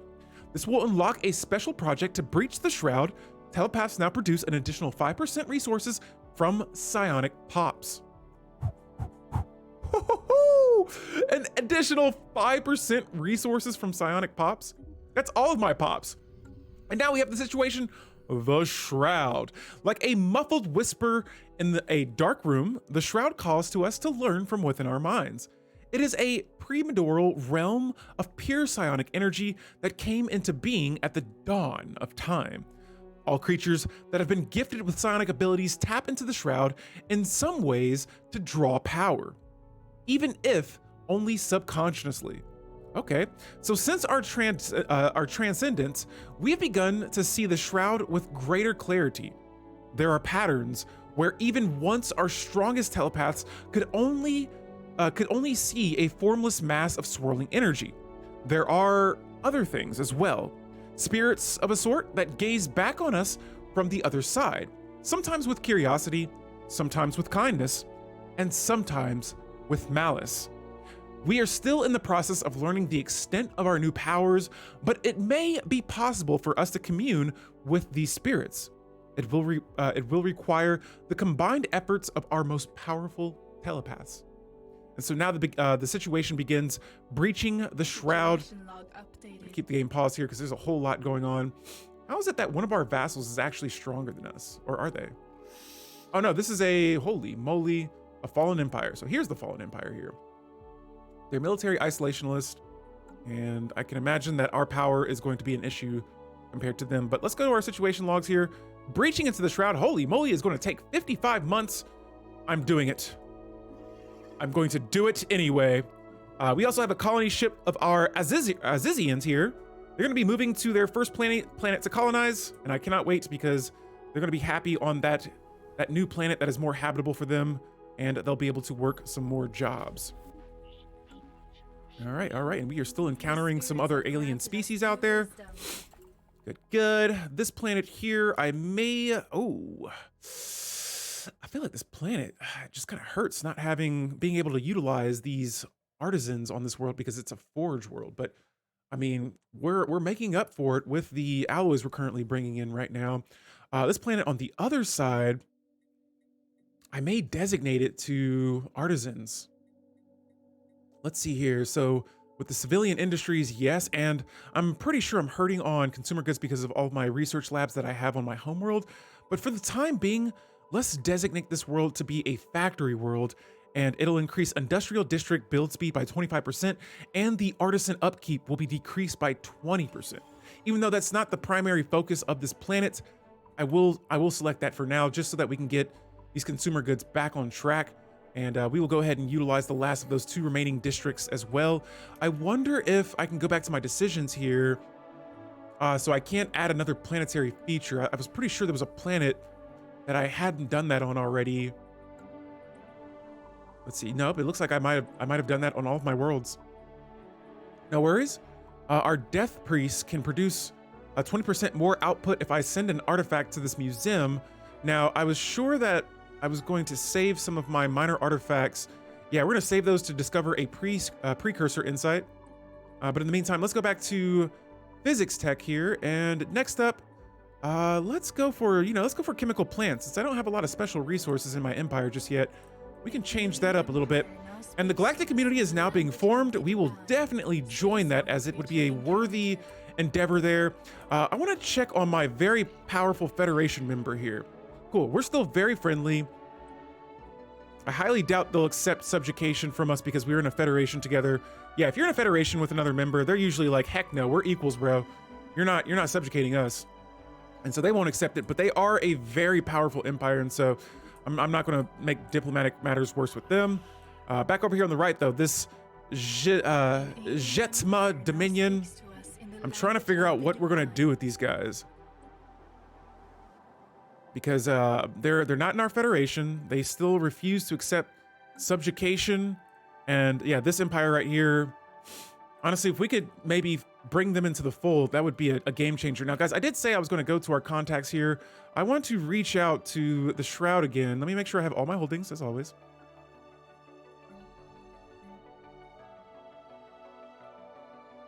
That unity, that's huge.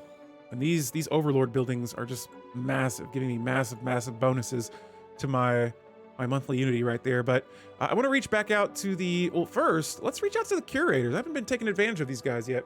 I'm going to ask them to aid us in some research. Yes, we would like to purchase this service, giving us 10% research speed for our scientists. And then back to our contacts tab here. I want to find the Shroud Walkers. Here they go. And so let's see. We want to let's ask about travel via the Shroud. So the galaxy is dark and full of dangers. To illumine the path of our wayward pilgrims, we offer the Shroud beacons. Once installed on one of your star bases, its light pierces all. Even that thin veil can call reality. The tunnel it spawns offers a bypass through the Shroud and a means for corporeal vessels to traverse vast distances through space and time. Choose the location of your beacon carefully. Once established, a Shroud tunnel cannot be moved, and no secondary beacon can call another forth. You would do well to heed these words. A Shroud tunnel is no ordinary road, and not even we can foretell all the consequences of such a journey. And so I need about, let me see, what am I missing here? So I would like a Shroud beacon. It says if I select this, that I'll pay 800 energy credits. It'll increase their opinion by 10. It will permit the building of a Shroud beacon on one of our star bases, which once built, it will spawn a Shroud tunnel, providing passage to and from the beta quarry system, which was what we were looking at earlier. And only one tunnel can be spawned. Choose its location carefully. Guys, this is probably one of the most important things that I've seen so far in this playthrough, is building one of these Shroud beacons. And it says that all must be true. The Shroud Walkers, their trust towards the Covenant of Yang must be greater than or equal to 40. It's at 30 right now. And so let's go back to something else real quick. I'm actually going to make this work. So I'm going to ask them to send us a teacher. We will do this. Yes, that'll increase our opinion by 10. Bingo. And then we are going to, we would like to have a Shroud beacon. Awesome. So now we have one of those. Let's go to my base. Let's find a base that would be good for this. Definitely don't want to put it in my home system. Oh, they're right there. I wish I don't know if I can even get it, but dang, this empire expanded so fast. I'm going to put it here. You know what? I need to upgrade that first, and so I won't be putting it there. I know there's a star base that I have somewhere. Let's open up our star bases, because I'm sure there's one. Nope, they're all fully upgraded. Dang, Alpha Yang Delete, look at you being on top of your bases here. Let's put it right in the middle. This system, I could trust that this system could hold a Shroud tunnel. So once that finishes, yes, we will add a Shroud tunnel within our borders in hopes to get this beta Cali system and just have a Shroud in our borders.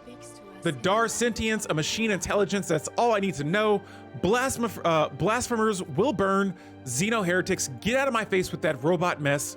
We are spiritualists. We will definitely not be liking that. Oh, but they look pretty strong down here. What in the world? Yeah, there's no communicating with those guys. But I can imagine conflicts will be brewing in this area because this empire over here, they are, oh, they're Federation builders. Yeah, I don't know. We're not going to be looking at these guys just yet. But yeah, guys, we are in the year 2240 right now. The galactic community is starting to form. We are colonizing our 4th planet. Technically, that would be our first planet outside of our own that we colonized on our own without invading. And let me go through my planets here. I want to make sure most of my pops are working here. I'm waiting for us to reach 50 pops on this world. I need that galactic community to open up immediately so we can unlock the galactic market and I can buy some pops. But for now, we are still waiting for pops to grow on this world. We're currently growing pops at about 1 pop per 15 months, which isn't the worst thing in the world, but I would like to have more.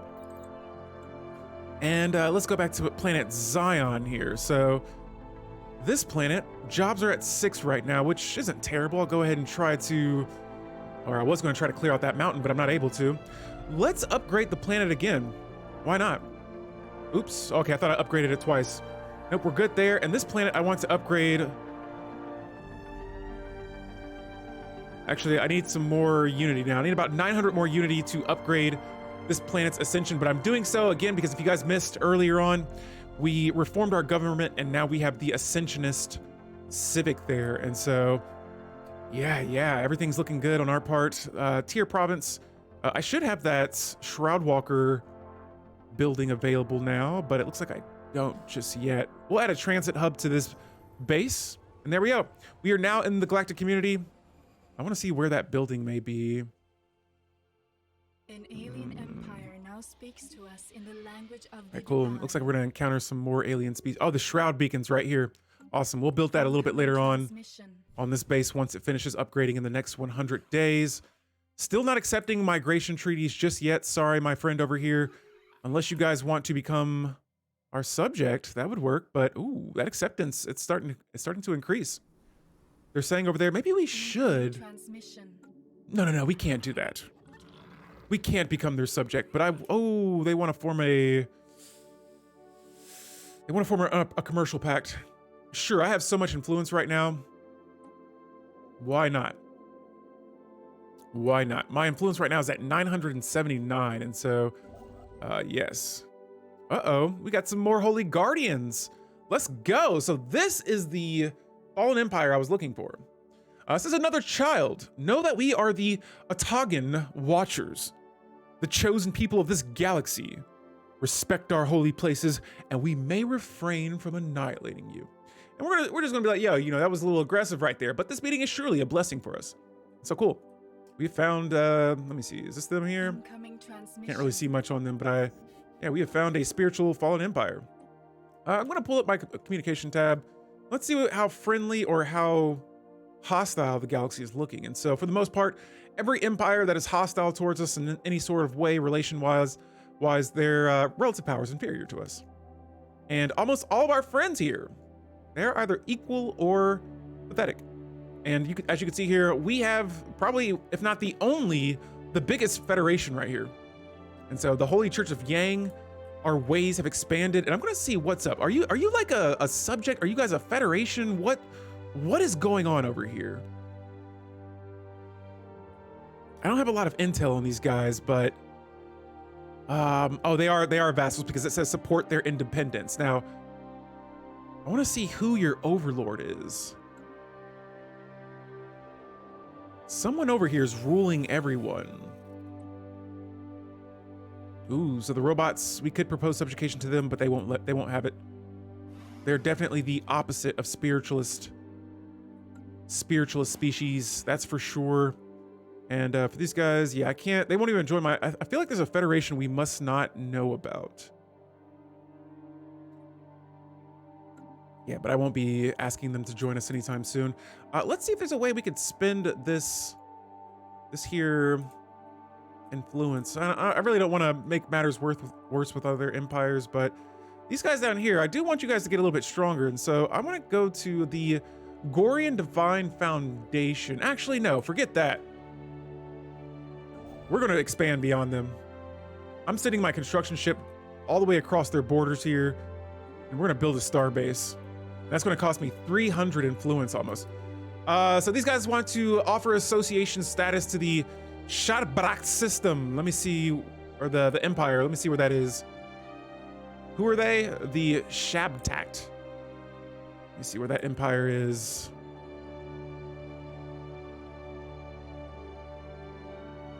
Where's the Shabtact?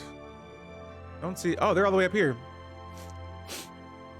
Oh, yeah, I mean, sure. I thought they might have already been in the Federation. Construction complete. So who are you guys in relation to me? They're now in the Covenant of Yang, which is nice. Ah, are they my subjects? Oh, they're subjects to these guys. I see. Who are also in the Federation as well. So cool. All right, just some vassal to President Federation type communications there. Our consumer goods just skyrocketed. We went from -10 all the way up to +32. And so that is pretty good as well. And I have so many armies now that I'm gonna start merging these guys all together. Let's get those guys together. Nice, nice.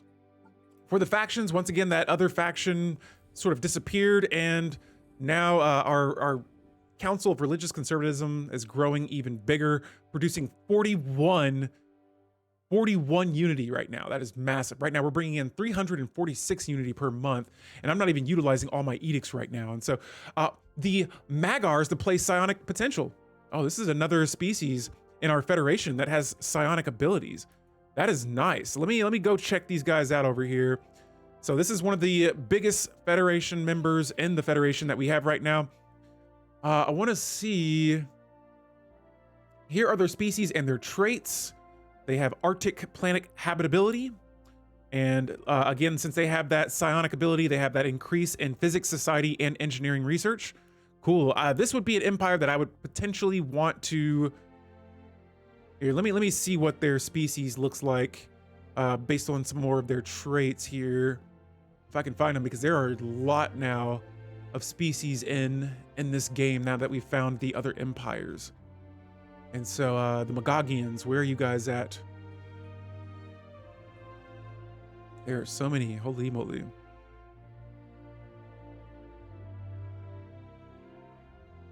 I'm not seeing their oh, here they are, the Magars.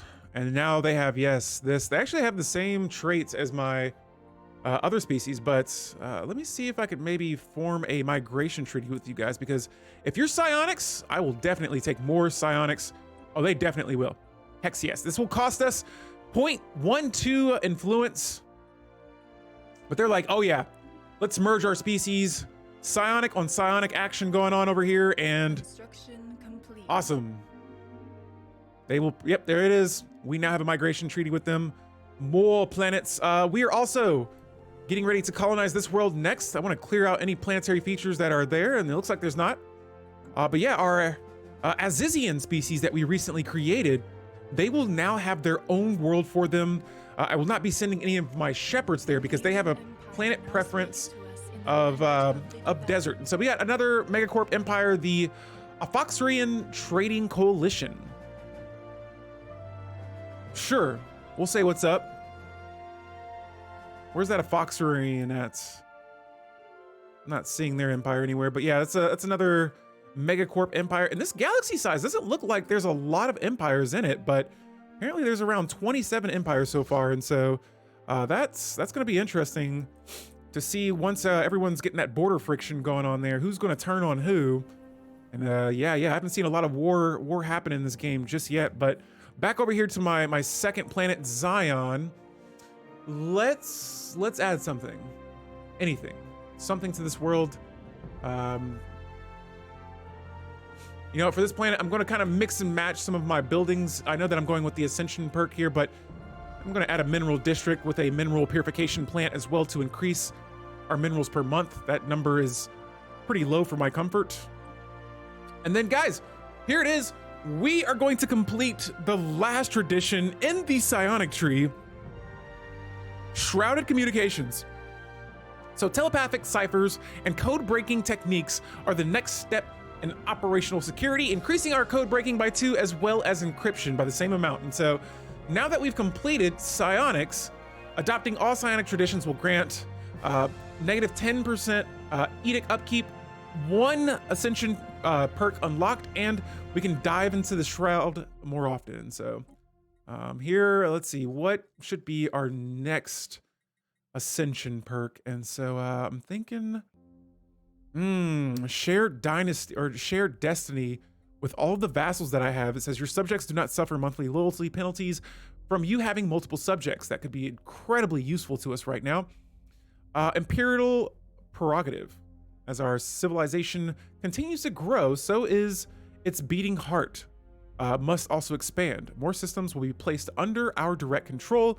This will increase our empire size from planets by -50%.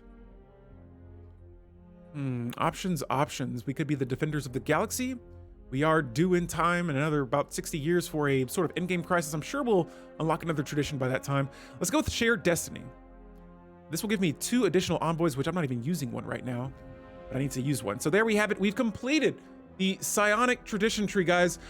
This right here, this was what we started this video for, these videos for at least. Part 3, it took us 3 videos to finally make it there, but we have finally, at last, guys, completed this tree. This is one of the new 3.6 open beta traditions that are in the open beta right now. It is available. Guys, if you have enjoyed this playthrough so far, please find your psionic abilities to hit that like and subscribe button. I would love the support. And we're going to continue this game. This is not over yet. We still have some experimentation to do with our psionic armies and our psionic abilities as well. We're going to see how it impacts our worlds. And I still want to assimilate some pops and turn them into psionics as well. And so I still have not figured out how to do that. And I'm going to go back to my species here. We're going to troggle just our own species for now. And these guys, I can't figure out how to assimilate them. I wonder, would it be a building that I would have to build on one of my planets? Let's just see what I have so far. I wonder, would it be the Psi Corps building? Would that do it? Let me see what psionics do. So they only reduce crime, increase resources, produce unity and upkeep. But man, 32 unity from one telepath is massive. Very massive there. Yeah, I'm not sure exactly how to assimilate pops, guys, and so I don't know if that's something that I'm not seeing myself, but I will do some digging on that and figure out how to do that later on. Now for my station here, let's go ahead and add I need 25 rare crystals. Can I buy some on the market? Let's find out. I don't really want to buy. Okay, so yeah, it looks like I can't right now. And we have no market to buy pops either, so I'm getting a little ahead of myself. Let's slow the roll. The spirits have granted us new I'm wisdom. pretty sure, I thought I had a building that I could use to bring in. Let's go to our manufacturing buildings. I have the chemical plants, but I don't have enough mining or minerals to build this yet. This would be our first special resource that we would be able to collect. I could maybe make some trades with some other empires, but we'll cross all those bridges later. Next up, for engineering tech, I'm going to have to go for the Alloy Mega Forges holographic cast technology. This will increase alloys at the cost of my minerals, which we'll need some more of those later on as well. But your economy, whether you're playing beta, whether you're playing just a normal playthrough, always gonna want to keep an eye on those and make sure you're doing good in that area.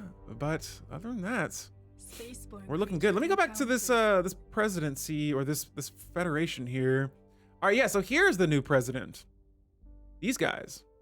I'm definitely going to be keeping my eye on our butterfly friend here, the Shoptakt Empire. And so yeah, these guys now control the Federation, which I absolutely cannot stand. And I'm going to propose a law to change the succession term back to 10 years.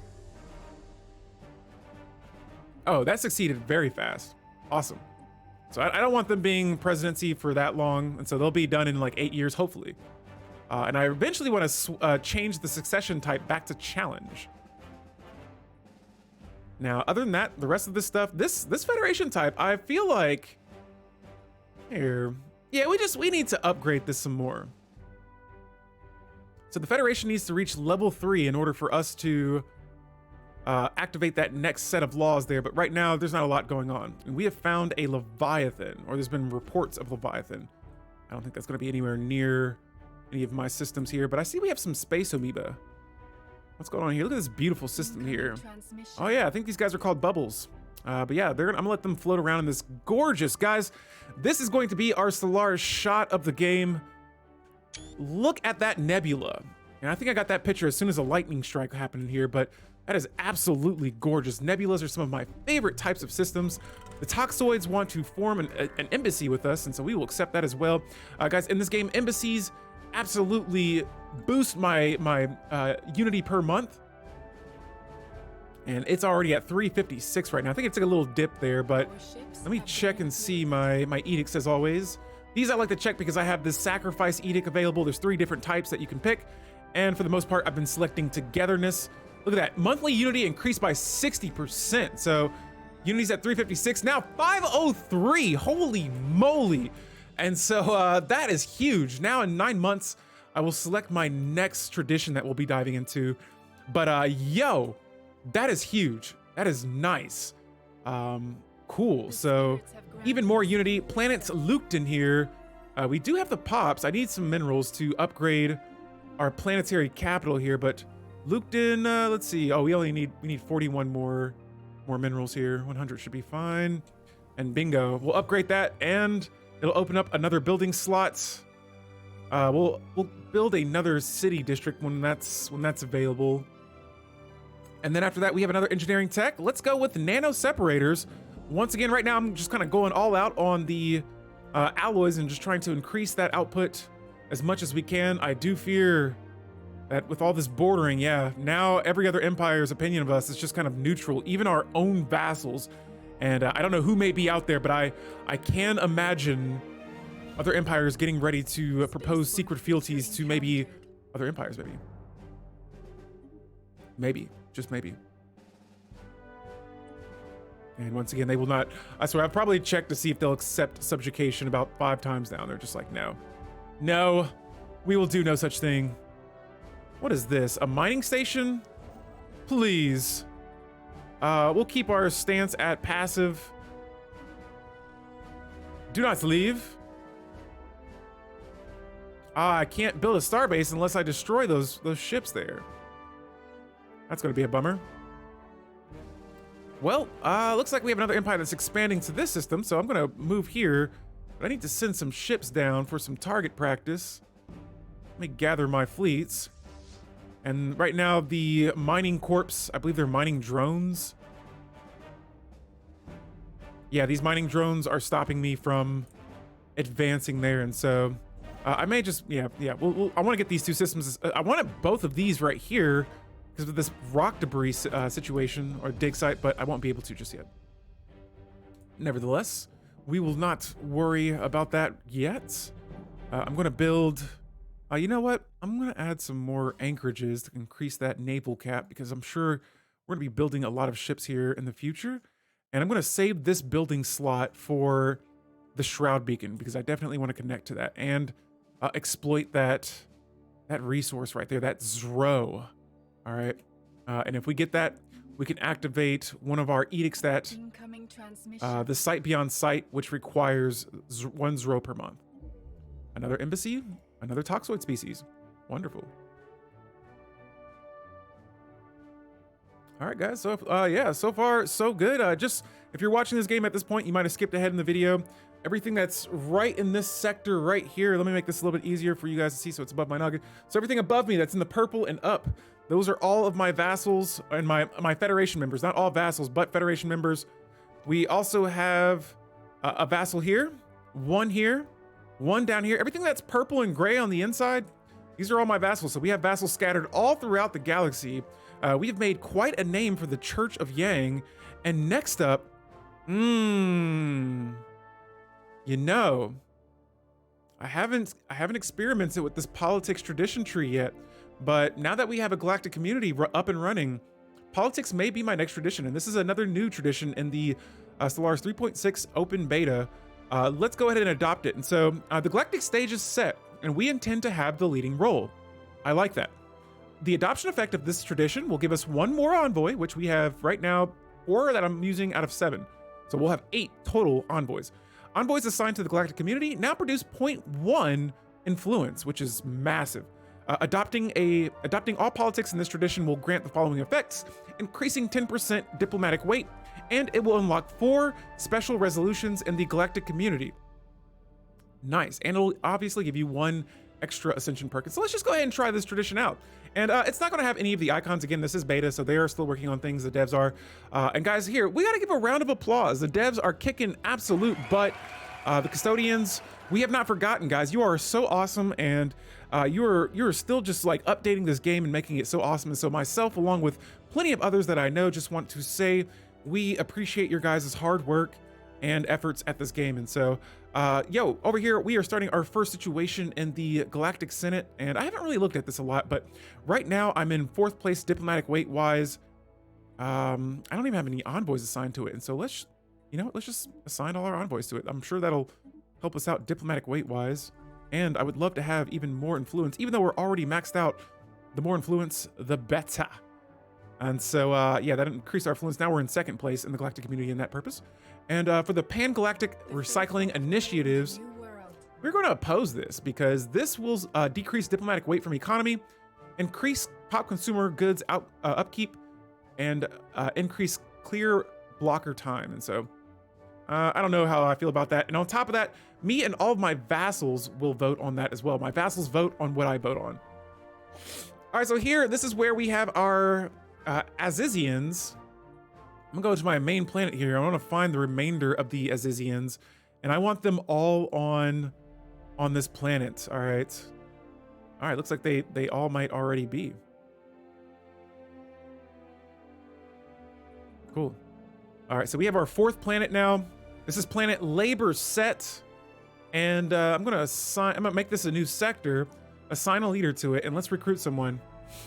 Now, oh my goodness, look at this. All of my rulers now have the psychic trait, and I'm gonna go for the intellectual. Because he has that, oh my goodness, I probably should have assigned this guy to be my main scientist. Yeah, we're gonna switch our governor, Agrippa Misidius. We're gonna switch her over and have her be the governor of that planet.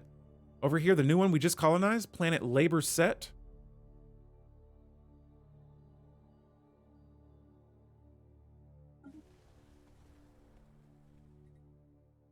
I was confused. I was like, where did that planet go? Did I just accidentally make it a subject? No, so yes, this is going to be the governor. He's a level 5, and so he'll be able to kick some butt on this planet. On top of that, he has the architectural interest, decreasing building costs and district costs both by 10%, and increasing build speed by another 10%. And so really good, especially when we want to get these pops working on this type of planet. Now, I'm going to build actually, I can't build anything right now. Not yet, not until I buy some more minerals, but back on planet Labor Set here, we're going to start off by building a city district. And then next up, I will be building a, what should we designate this planet to? I see we're lacking on some food right now, which is, it's not the end of the world. I'm selling food. I'm going to make this a mining planet for sure. That's going to be an absolute must. And so I'm going to add a mining district on top of that. And the reason I'm doing this is because this planet is going to majority be colonized by pops that only have like worker job specialists. And so there we have it, the mining world. I'm pretty sure with the Ascensionist perk that I have, I don't know if that increases it now or later, but there we go. We're growing the Azizians on this planet. Now, the planet habitability is still not the best for this type of pop, but for now, we'll keep it that way. We'll terraform it later if we have to. But yes, and I'm gonna make sure actually all the pops that I want to be growing on these worlds. See, I'm growing more Azizians on this planet. We need to change the pops that grow on this world, and so let's make these toxoids instead. They actually have the intelligent trait, which is good. So we'll make that their planet, and let's assign this new governor to this world, our main sector, the Zabrier sector. He's going to be psychic and intellectual, and he'll be increasing our tech just a little bit more. I think it dropped there. That's just because of his low leveling, but yeah, that'll all change later on. All right, so I got my fleets heading down to the Alfred system next. Oh, and I'm not going to be able to get this one either. They already have a construction ship building a starbase here, and so it's already in way to orbit the Trap B sun. That's going to be unfortunate. I think this is my, yeah, this is my vassal. Complete. They're currently disloyal to us. And let's check our federation. We are close to hitting level 3 there, which is going to be good. We'll discuss that in a moment. But I want to go back to my agreements. And for any of my vassals that may be disloyal, let's check here. I want to make sure that we're keeping these guys loyal. So right now their loyalty's at -12, but it is increasing per month. I think by 13. And so what I want to add next is let me scope around here. I want to make sure we're getting some good things happening. I already have a ton of these Ministry of Truth.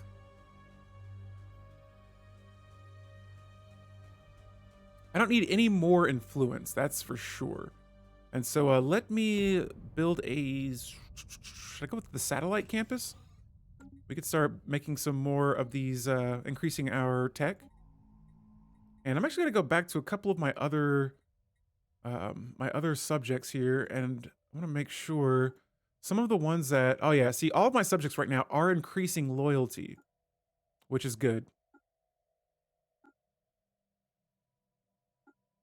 Good, good. Only one of them is loyal to me right now, but good, good.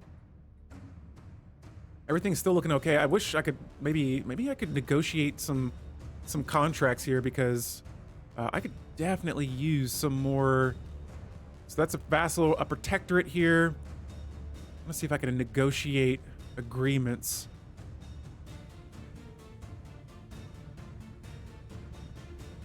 Let's, so right now we're already getting some of their basic income. So we're not going to mess with them too much. I don't even know if I could mess with anything else they have, unless it would like utterly make them hate my empire and be disloyal to us. And so the Divine Foundation, yeah, see, their monthly loyalty changes at 0.25. How about I give you guys expansion? But you guys give me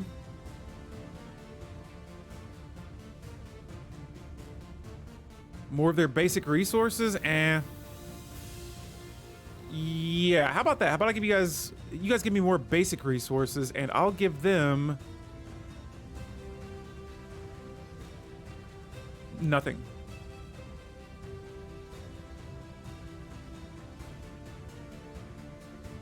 Okay, so us joining in all their conflicts would be nice. And actually, you know what? I'll increase their basic resources. Yeah, we'll take all that. So yeah, I guess I made that work there. But I'm going to start getting some more resources out of my subjects here, because I should not be hurting right now for resources here. And so I'm just going to ask just a little bit from you, my precious vassal here. I would like to have some of your basic resources. Thank you, thank you, thank you. And they're all just like, sure. We'll agree to this, I suppose. These guys are like, whoa, whoa, whoa, whoa, whoa. We'll give you diplomatic freedom if you give us more resources. Yes, yes, yes. And this is going to be a very drastic change to my subjects here and all of their opinions. And so with them having diplomatic freedom, ooh, I'm just gonna get a full-blown holding from that vassal there. Oh, they're at war right now. Wait, who are you guys at war with? Am I at war? No, I'm not. One of my vassals at war. Holy moly. That's not good. All right, so the keepers of Brienne are at war. These guys are also at war right now. They're at war with this, where are they at? Hold up, because I can't have someone attacking my vassals right now. That's a no-go. So this empire is currently at war with who? It doesn't say here that you guys are at war, which is weird. All right, well, I can't alter their vassal terms here, but I did change I think two or three different vassal agreements there. 3, yep, there we go. And we'll see where all of our resources. Keep an eye up here in the next month. Boom! That changed by a lot. My energy credits are now at 222, and that is huge. That's very huge. And so, yeah, changing the vassal agreements there, working in our favor. Psionics. I'm trying to turn everyone into psionics. And speaking of turning, not turn, but rule the galaxy with psionics. I want to see, again, if there was a way to assimilate these guys. Incoming transmission. So yeah, right now it's still only my species in my empire that are psionics. Let me go to my, there was something else I was going to look at. Policies? I wonder if it's in my policies. Pre-sapients are tolerated. Okay.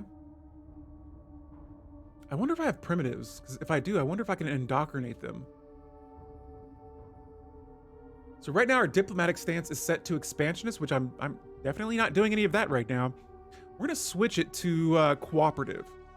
It's like, you are gonna cooperate with us. This is going to allow us to improve envoy relations, diplomatic weight increases, and border friction doesn't affect us at least 50% wise compared to other empires. And so I want to see here, trying to see if there's a way. Yeah, so robots are outlawed. No robots are allowed on our planets. Our trade policy is currently set to wealth creation. Our economic policy is set to mixed economy, which is pretty cool. Initial border status is open. First contact, yeah. Native interference is unrestricted, which is cool. Because I don't know if I have any, I don't think I have any primitives in my borders right now.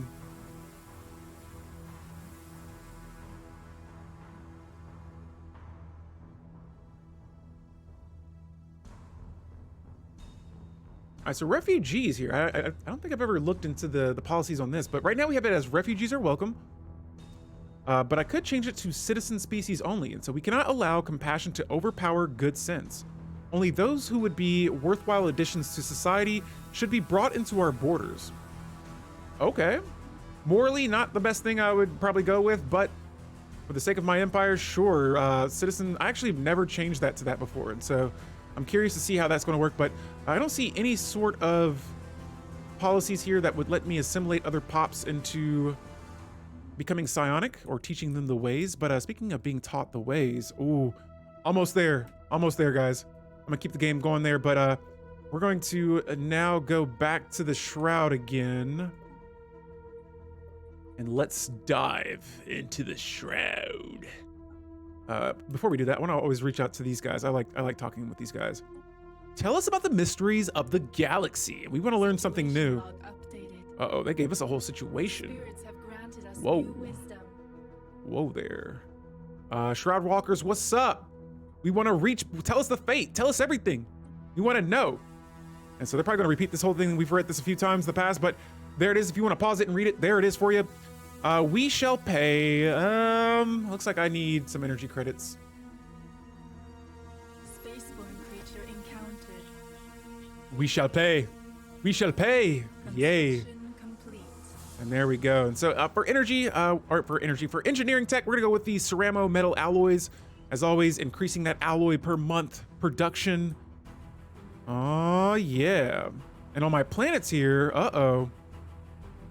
I'm gonna need another ruler job on my world. So let me see what jobs provide rulers. So we have high priest and politicians. Those are the only two jobs that I see that provide rulers. I guess I'll start by building a city district for now, and I'm gonna need some major minerals. There we go. So planet Zabria. We don't have a lot of unemployment, just one job that I need to fill up here. I'm gonna build a city district so that it will unlock this building slot. We'll go back to planet Zion. Yeah, it looks like I have a bunch of these jobs here that need to be filled. And so Death Priest, let me see, is this it? No, High Priest. I gotta see if there's any jobs that provide High Priest. Not Death Priest, but High Priest. High Priest or politicians. I wonder if a bureaucratic center of some sorts would work.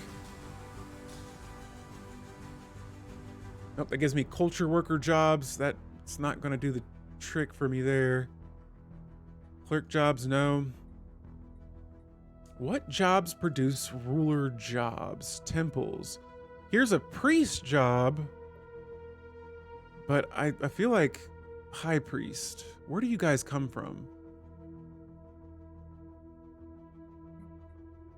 Let me see where the High Priest jobs come from. What? Oh, is this a holding? I think it's a holding on one of my worlds. Let me go to my contacts here. Let me check my agreements. So I do have all these holdings on my planets. Yes. Yes, yes, yes, yes, yes. All of those are there. Good, good. I just got to figure out how to get a ruler job on here. And so for this planet, I think I might just wait until they get demoted. Let them be unemployed for a bit and let their demotion bring them down to a specialist job. That may be the case here at this point, because I can't upgrade any of my planetary capital buildings, and I'm not even sure why they... Wait, let me see where this pop comes from. Oh, it's a toxoid species, so I'm pretty sure they just they moved from one planet to another through my transit hub. Interesting. There it is. All right, guys, so this is another cool feature that is going to be very important. It'll be a key moment in our game. We have formed a level 3 Federation, a Holy Covenant, and now the first modifier we get from this is ecclesial funding. I'm sure I butchered that, but the priestly orders cannot thrive without wealth. We shall harness the power of commerce to grant them greater prosperity, and therefore put us closer to fulfilling our spiritual aims. This modifier grants access to the Holy Covenant trade policy, which grants for greater unity conversion than mercantile trade policies. Ooh! On top of that, we have Heavenly Accord.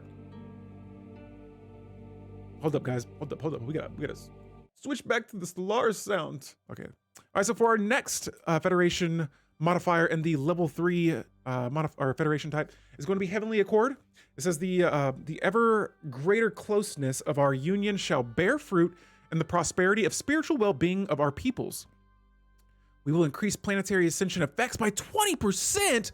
Oh, so with us having the Ascensionist tradition, that is going to be even bigger. Holy cow. Dude, what? All right, and so after that, we have In Pursuit of Ascension. Another Ascension modifier. Leadership of this Holy Covenant is a grand step towards spiritual ascension. This modifier decreases planetary ascension cost by 20%. And so, yeah, here's level 3 of the Holy Covenant right here. And let's go back to our Ascension, or our Ascensionist Civic. This right here, boom. Look at all those modifiers. And so we've already talked about it a couple of times. Now I want to go back to my planet here. Let's go to planet Zion. This is one of the first planets that I ascended. It is also a level 2 ascension tier, and nice. I'm not going to be able to level up any of my traditions or anything because I'm so busy ascending my worlds here, but this is going to be nice. So with the Ascensionist and Heavenly Accord tradition, that is 45% planetary designation modifiers right there. This reduces my planetary or my empire size by 7% and increases the effects of planetary designation by 36%. Sickening. And so let's upgrade this planet to a size tier 3. Woo-wee! And Zion, I feel like is just, I know the stability is a little low, but you know what? Let's fix that. I don't like that. I don't like that. And guys, you don't have to be as tedious about these things. I know I've played with some other players where they will literally let one portion of their economy just crash because they're bringing in so much in another section, or there's just so many different ways you can play with your economy. The way I like to do this is, while it may not be like a meta effective sort of build, I just like to keep most of my economy head over water, avoid those situations that come from them being in the negative. And right now I'm going to try to increase stability on my planets. I like to really get in here and just kind of manage my planets and just tinker around with mechanics in weird ways. And so this right here will, let's see, not do what I wanted to do. I want to increase stability. And I wonder why my precinct house, oh, that's because we don't have enough enforcers on this planet. And so over time, this planet will acquire more pops on the world. It'll fill in those jobs a little bit later on. And I'm not going to build any buildings on this planet just yet, but let's see if we have any decisions available. Oh, we could activate the Shroud Walker. Again, we're gonna go back to planet Shrouded here. And this will be the planet that oh, this planet already has the services of a Shroud Walker teacher. Cool. Cool, and I could build another city district to add another building slot that is locked right now, but I'm gonna wait until we reach about 50 pops, and once that's available, I will be able to upgrade my planetary capital. That will open up more building slots on my world. And so back over here, I'm just gonna go ahead and assign, I'm gonna assign another envoy to the Federation here. And I wanna check and see how long our butterfly spiritual president is going to remain president. Oh, actually, and now that we are a level 3 Federation as well, we can now unlock the Federation Centralization Medium Law. And so this, the Federation has a good deal of influence over its members while still allowing some independent governing. This will unlock the following laws, allowing us to increase our fleet contribution to low. Our boat weight will be diplomatic. That's a new law. Oh, nice. And free migration is enabled, which I'm not getting down with that. Actually, that would be really good, actually, now that I'm thinking about it. I don't have to accept migration from other empires, but the ones that we do have migration with, we will be able to have free migrations, having their pops travel between our planets freely. This level of centralization will add 30 to the base level of intel provided by this Federation type, setting it to a maximum or minimum of 80. This will decrease monthly cohesion, which doesn't matter now because I have so many envoys assigned to our Federation, but we do have a lot of supporters for this. And so let's go ahead and propose this law to the Federation. I will definitely vote yes. Nice, guys. Level 3 of the Holy Covenant. We're making way there. I'm going to go back to our council here. And I want to see... this is what I want next. Forming the Galactic Market. And so let's go ahead and support this. The regulatory facilitation, I would like to select that one next, but I'm gonna wait until this one makes it up on the floor after this blasphemy of a resolution here has been proposed. And so many people are going against it. My vassals and I are opposing it, and there's enough of us to currently lead this right here. And so I'm actually gonna call in some favors. I got plenty of influence to do it. And that's going to increase that by a bit more. We got still over 1,000 days to go before that resolution is passed, but we will be holding off on selecting any more resolutions to support for now. These guys want to offer association status to another empire. The hegemony of Tabaris. Where's that at? System survey complete. Let me find that.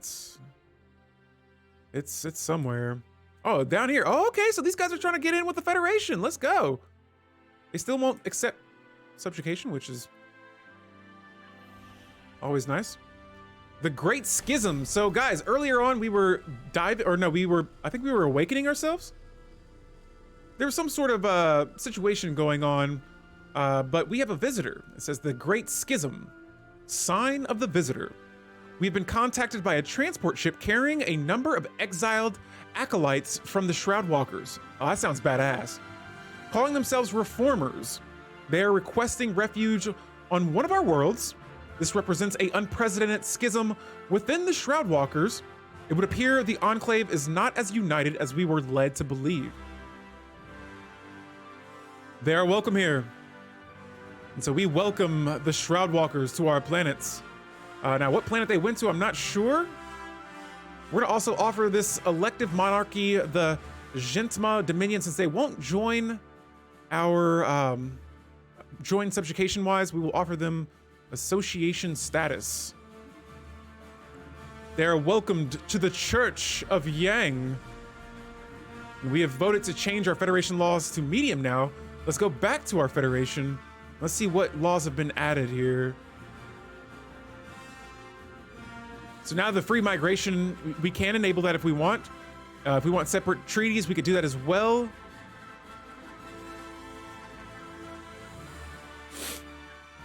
I'm gonna keep war declaration and inviting members to unanimous because we are getting a lot of members. Look at all these members now in our Federation. This is a big Federation, just Empire fleet wise.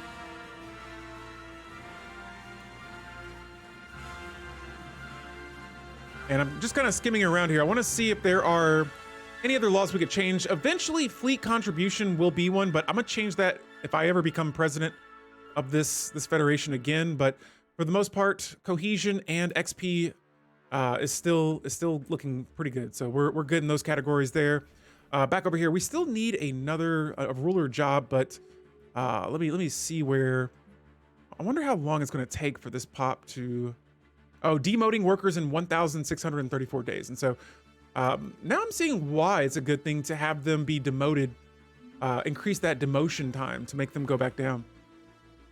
These guys now join association status with our federation. Now I'm wondering if that's going to increase our chances of subjugating them. And it looks like it's still no. I've been trying all games to subjugate these guys. The Shroud trembles. Word has reached us that some of our former acolytes have taken refuge on one of your worlds. This has displeased us greatly, but so be it. Reckless action often leads to desperate results. Know this.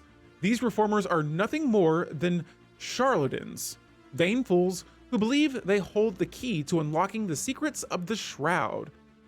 Shelter such heretics at your peril.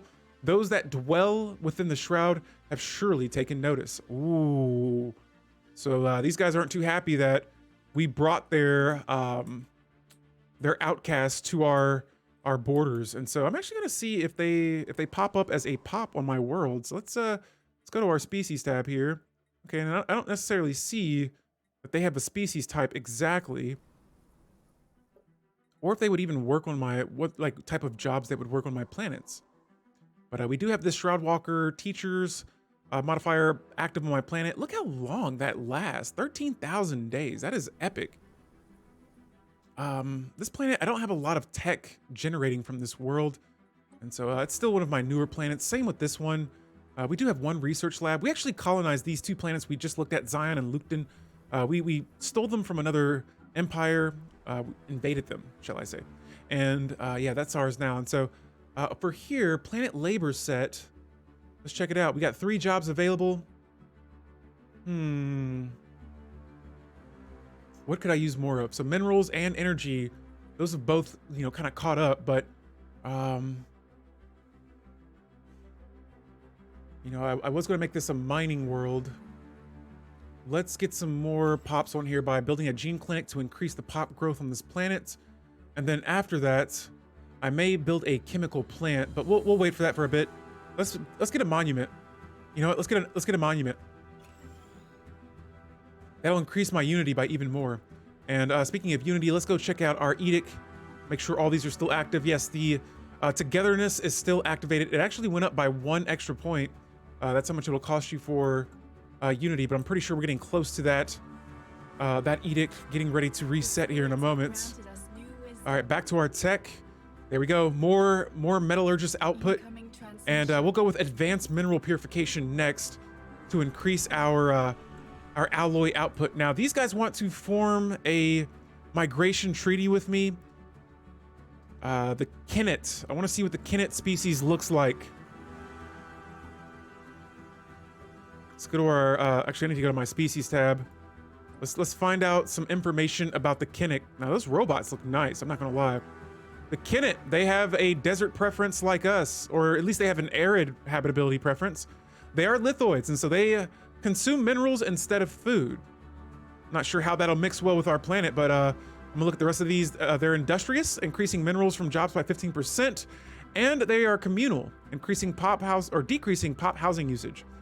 They're also sedimentary, so it looks like they don't like to just move around. They like to be in one place where they grew up at. I'm gonna decline.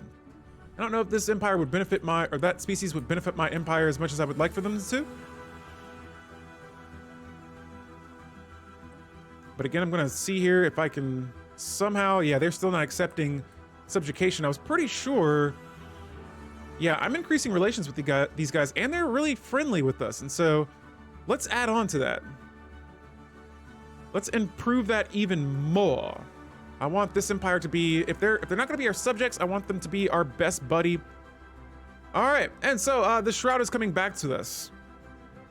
They say, our benefactors, that you have sheltered us when so many others would have turned their backs. Surely the Shroud will bless you, both in this life and in that lies beyond. our former brethren, the Shroud Walkers are blinded by tradition. The Shroud is not impermeable. There's a door, and we have discovered its key. Its reward for your generosity. We would share these secrets with you. All we require are the resources with which you begin to construct. And so, oh, they want crystals. I don't have crystals though.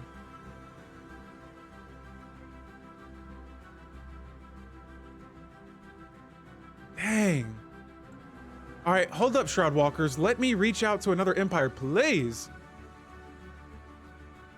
I don't know what empire would have rare crystals. Let's reach around and see if we can do a trade. I don't want to make this tab go away. Criminal syndicates. I want to reach out. It's kind of hard to do this with the Shroud blocking my way here.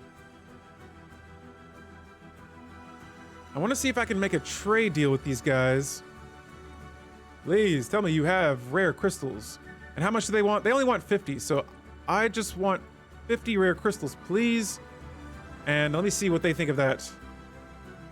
I can't select it. I can't even tell. It looks like that's negative 15, and so I think we may be able to do that. Let me send them some... You know what? I'll send them food. Can't go wrong with food, right? This is so hard to navigate while they're... Oh no. Oh no, there's no way for me to make the trade. We're just gonna have to say the price is too steep for now. Never mind, but let's make some trades with this ruthless conglomerate. Not ruthless conglomerate. I'm sure they have the ruthless conglomerate voice, but this ruthless capitalist here. And let's give them some food. I wish I could have accepted that, but I'm lacking food. We'll send them a good amount to improve relations as well. Right now our relationship is starting to diminish just a bit. Let's see where we are with our next tradition. So we got 3 months until we can start our first politician's tradition. Oh, and here on planet Zabrir, we have a building slot open. Perfect. For this next building slot, like I said, all resources are looking pretty solid. I may just go ahead. Oh man, this sacrificial temple is so good. So good. Priest turn consumer goods into unity, society research, and amenities.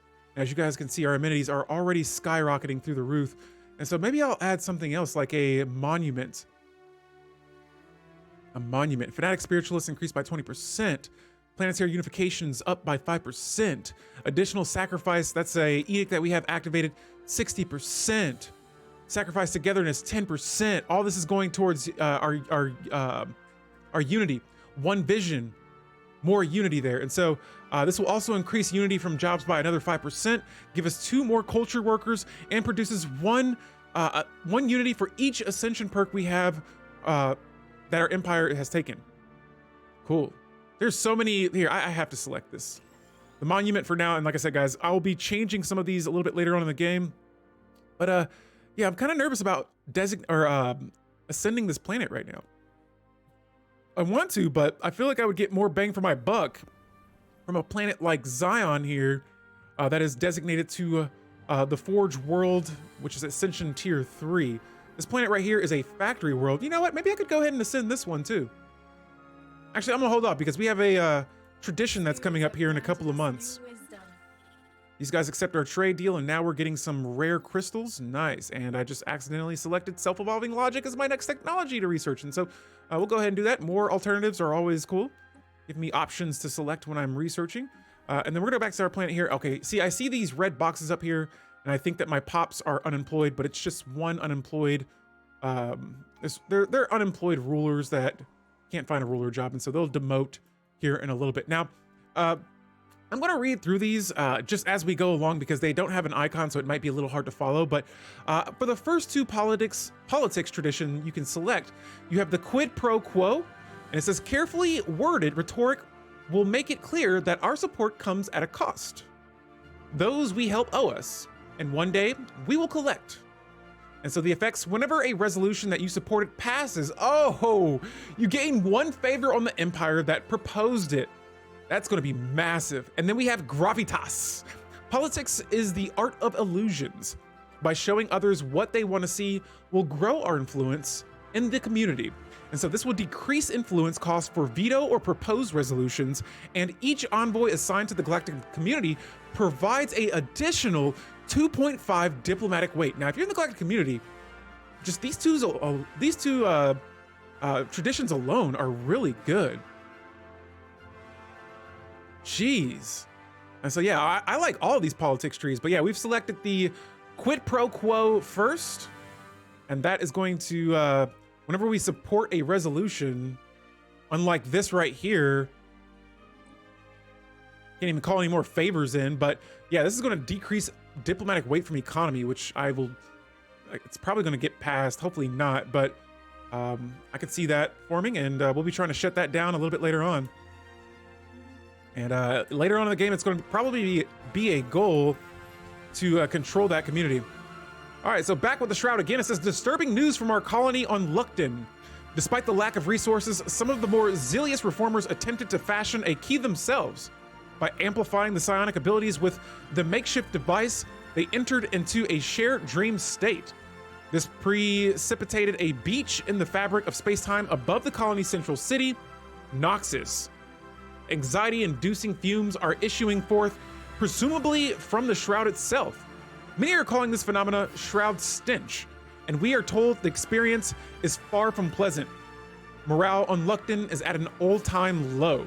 And so, yeah, since we were not able to give them the resources earlier, this is going to decrease 10% happiness on my planet, Lukton.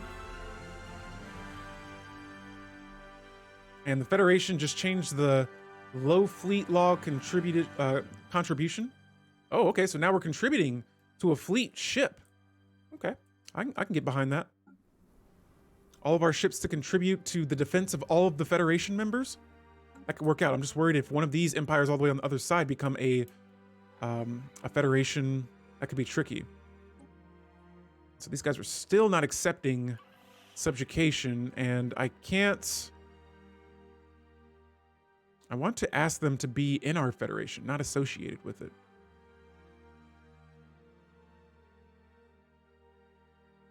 And so what do I need for this? Oh, they actually won't accept. There's a bunch of other federations that are in, there's other bunch of Federation members that are in my Federation that they will not join with. And so, bummer, but that's going to be their loss. We will not sweat that one bit. And so, yeah, guys, level 3, looking good. Let me check some of my other laws here and see if, oh, succession type will be set to random. I don't know if I like that. But right now I am in last in rotation, and so maybe that would work. We'll have a random president for our next term here, and right now, our current president has 5 more years as a president, and so I'm going to see what the high federal centralization level accepts here. And so yeah, this is what I need next, strongest for succession type. And it says that the president will be chosen from the most powerful empire depending on which succession power is chosen. The succession power laws will become available when this law is active. And so, yeah, we still got some ways to go to make that a thing. We have to reach level 4, and we are still in the beginning stages of our Federation at level 3 right now. And so we're gonna go ahead and skim through that, make sure that we continue to level up that Federation. We're finding lots of potential terraforming planets. And let me go to my scientist here, who I haven't really been utilizing down here yet. It's a bummer that I was not able to get any of those systems, but we'll destroy these mining drones next. Definitely make our way here and try to get at least one last system here to proclaim in my borders and have to myself. And so after that, so let me see, where's my science ship going? We're gonna send them right over here so that we're about one system away from Kathia here, and we're gonna destroy those ships. One of my vassals just wanted to establish an embassy with me. It took them long enough, and now we have about 25 psionic armies. I dare another empire to I don't know, go hostile against us. Let's check what our opinion map looks like. Oh yeah, much better. This is nearly an entirely friendly galaxy that we have here. And this was not intentional, it just happened. It just happened. That's the way the cookies crumbled in this game so far. And so I'm gonna crumble together a few more of these ships. And guys, please, if you're still watching this, thank you so much. We've reached almost 3 hours of this video. Feel free to like and subscribe. I will be uploading more Stellaris content along with other Paradox Games content as well. Today is November 12th, 2022, and we're going to be playing some more Paradox games. We're going to be playing a modded Crusader Kings game on stream today. A little bit later on in the day, I will be updating that on the Twitter page as well as my my schedule in my Discord. And so if you guys are not already a part of the community, it's still a small community right now, but we're all friendly. We all like to play similar games, and we chat about strategies and just all sorts of other things. And so if you like Stellaris, if you like other Paradox games, you are more than welcome to join the Discord. Just click the link. I'll have my Twitter description below or my Twitter page, and you can find more information there on how to join. And yeah, be a part of some of these games that we have. And so guys, I just selected the orbital ring technology. We'll definitely be adding that over the few planets that we have colonized so far. And it's crazy for how small my empire actually is and how powerful we yet still are. And so, yeah, other than that, we've formed a pretty decent looking federation here. I'm so glad to see so many members in our federation and us still being one of the more powerful economic based federations. We've reached level 3. Our cohesion is still incredibly high. We have envoys bouncing back and forth. We have Federation XP increasing at 10 per month right now. And who declared war on who? The Lithoids and the Raynon hierarchy over here. Where's this happening at? Yeah, we got 2 empires that have declared war on themselves. More embassies as well. My unity right now is at 631 per month, and we got 1 month here. We're about to unlock our next politics tree in 3, 2, 1, bingo. And next up, let's see, we still have the gravitas politics tradition, or we have the national agenda. Now this one says our victories on the Senate floor should be celebrated. They bring us ever closer to a better future. Now, whenever a resolution you propose passes, you gain 18 months worth of extra unity, or just unity. What? Dang! I'm not proposing anything right now, but that would be sick. Yeah, definitely. Instead, we'll go with the gravitas. Politics is an art of illusions. By showing others what they want to see, we grow our influence in the community. This will decrease our influence cost for veto or proposed resolutions. Each envoy assigned to the galactic community provides an additional 2.5 diplomatic weight. And so we will definitely select that one. And then I'm not going to spoil it for myself just yet. I want to see what the other one does. Complete. All right, so some more Shroud events here. So after days of being locked in a hyper or hypnotic trance, our psychics in the conclave of telepaths have finally managed to open a brief gateway into the Shroud. Now that we have established an initial psionic link, we will be able to access the Shroud through the contacts menu in the future. When? To make any kind of meaningful forays into this realm and meet the beings who dwell there, we will likely have to make use of special psionic emitters to extend our psionic reach. This will consume a tremendous amount of energy. Time to reach in and see what we can find. And so here's the Shroud. It says the Shroud. It is unbelievably strange and unsettling, but almost immediately familiar. Anyone with psionic powers will have seen this place in their dreams, though they likely did not show it at the time. We linger now at the precipice of this realm, not far from the empty void and the in-between that serves as the boundary between here and a normal space, and what we would call the real world. To venture deeper into the Shroud will require great effort on the part of our telepaths, as well as a large amount of energy. We must not daily, even now. We are being watched. And so we're gonna go ahead and reach into the Shroud. That's gonna cost me 1,000 energy credits. And then this through the looking glass comes up. It says, while we have yet to actually pierce the veil, we can feel it getting thinner and thinner under the pressure of our combined minds. Yet on the other side, our efforts to enter the Shroud have not yet gone unnoticed. Something watches us. Its presence radiates eldritch powers of unfathomable purpose. It seeps through the cracks of our psyche. It barely notices us. It watches us like we would a drop of condensation on a porthole. It might let us in if only we could reach an indestructible mind.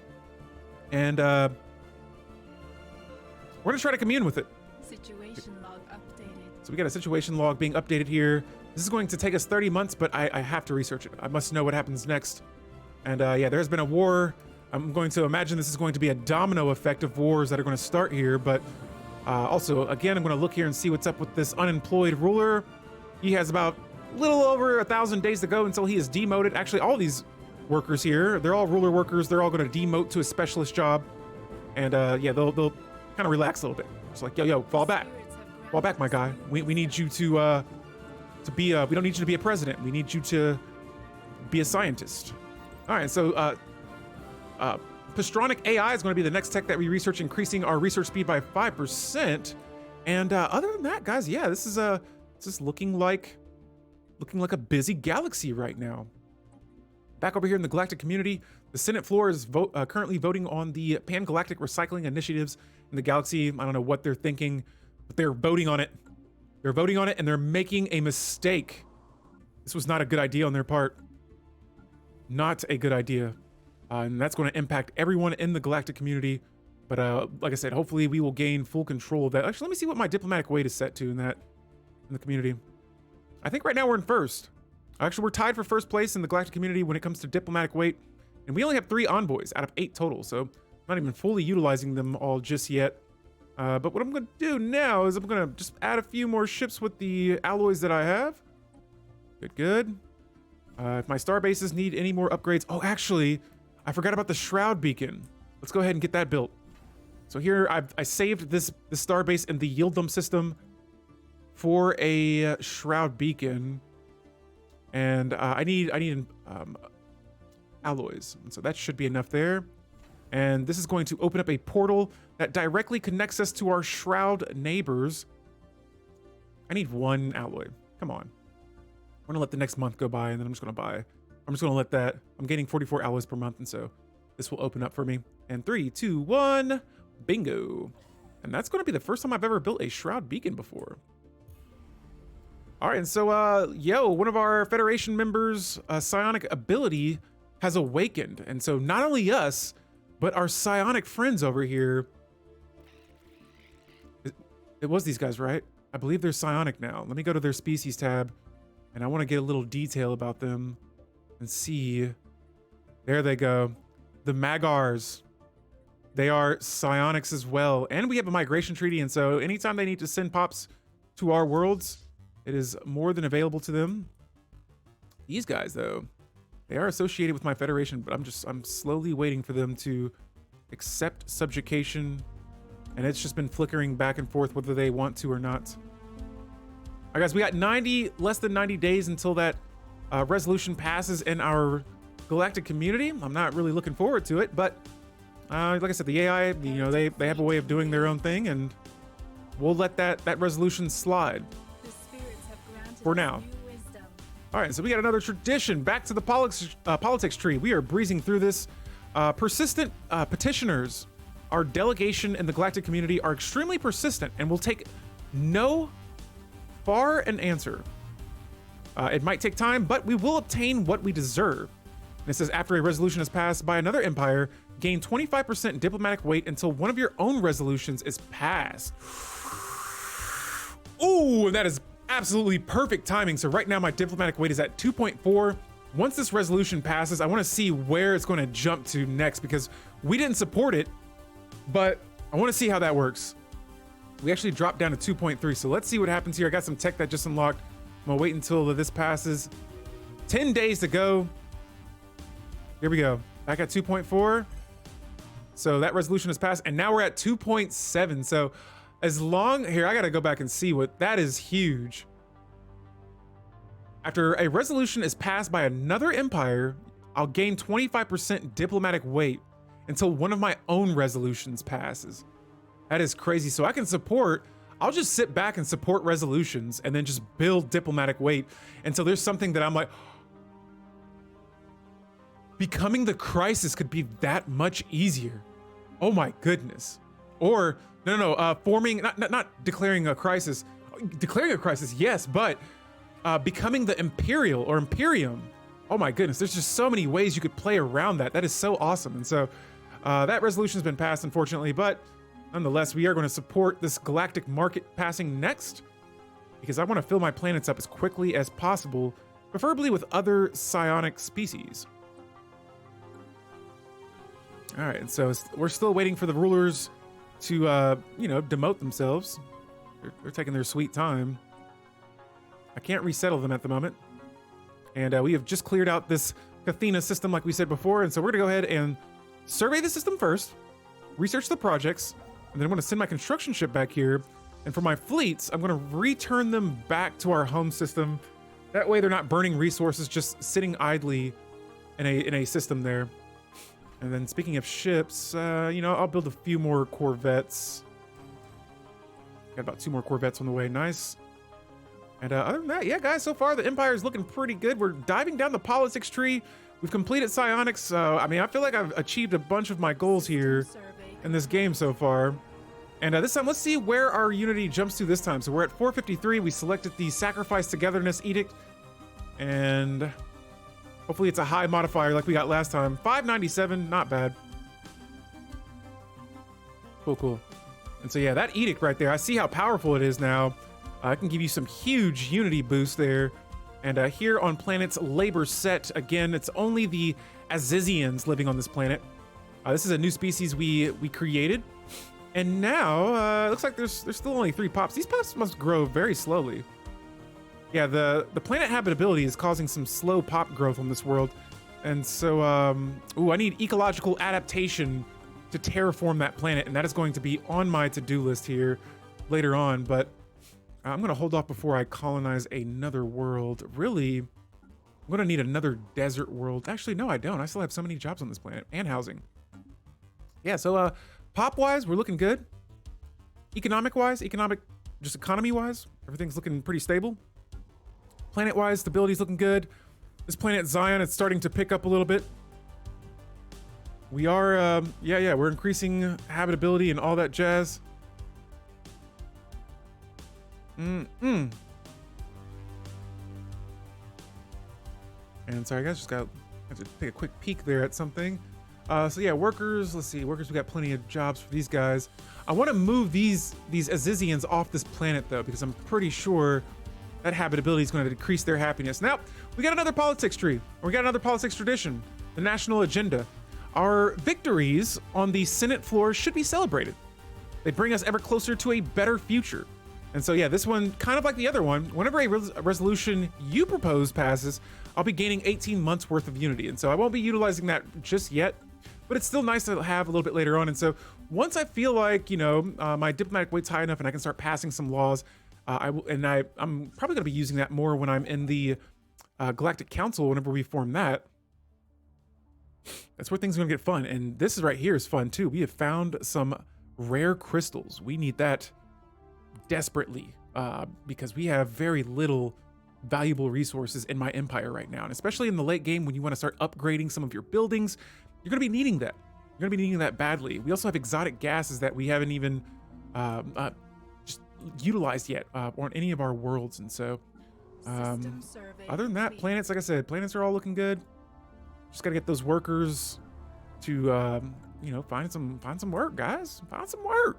You can't be a ruler. Not everybody can rule the planet. And after that, let's go back. Let's reach out to the Shroud again, if we can. Oh, Shroud Walkers! Let's find out about our fate again. We shall pay. And so we're gonna let them do their whole situation there. Speaking of situations, we have 6 more months until we commune with the ineffable. And so here is another Shroud situation. Sign of the Locust. The change foretold by the Shroud Walkers has arrived. After an unexpected spike in psionic fluctuations, the Marinus was lost to the Shroud. Rising up like a great rippling wave, space-time itself curled up over the ship. For several seconds afterwards, it continued to transmit telemetry. This included a garbled recording of the crew, their bodies shifting from moment to moment, distorting into strange new life forms. Since then, an aftermirage or ghost of the vessel has fleetingly appeared throughout the sector.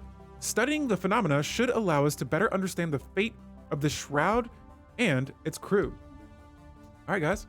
And so, yo, I'm gonna stop right here.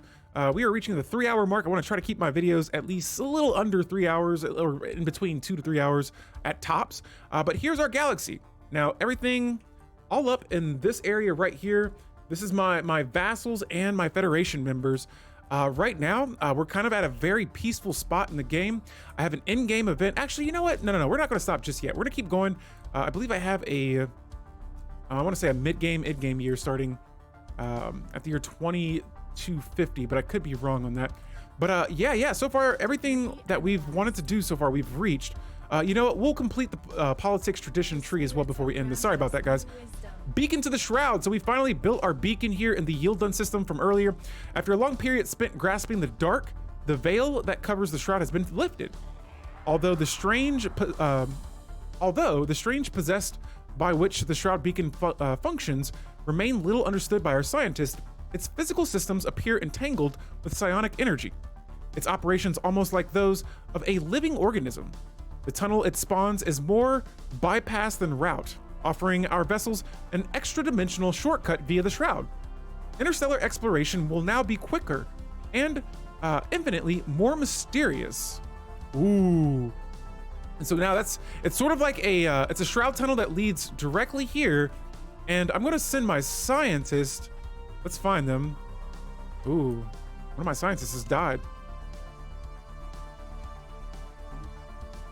Nice. Yes, they're going to move right on over there. And I want them to, actually, I don't even need to send them over there.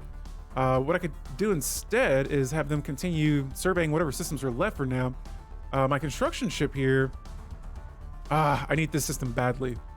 I'm gonna build a starbase there, and then I'm gonna rush over here and build a starbase after that. But if I could have that Zro on deck, my pops would be absolutely ecstatic about it. All right. And I say I'm gonna end my video here at 3 hours, yet we're gonna keep it going. All right, I'm having too much fun right now with this, all this spiritualness and the Holy Covenant Federation. I'm looking forward to just breaking this Federation type down more and learning more new things about it. And guys, probably in the next video we will be going into a high Federation centralization there. All right, so what's up with the Shroud? Before we can reach out for the presence, it reaches out for us. Its thought coils and twists themselves around the minds of our telepaths, bargaining, conjoining. It is the instrument of desire, and it will grant us wealth, power, prestige, and that we have ever desired. All that we will ever desire. The cost, a small matter, little more than a cover fee. It only wants what's best for us. It will help us, guide us, direct us, and our ambitions and dreams, if we will only accept it into our hearts. It is confident that we will say yes. How could we possibly say not say yes? Ooh-wee. So we could say form a covenant with the instrument of desire. This will increase my resources from jobs by 5%, but my pop upkeep is going to skyrocket.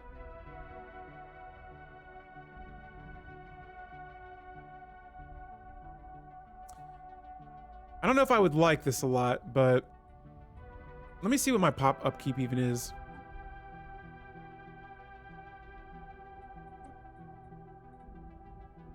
I wonder if how can I see this? I think I would have to go to my planets to look at that, the pop upkeep. Let's go to planet Zabria here.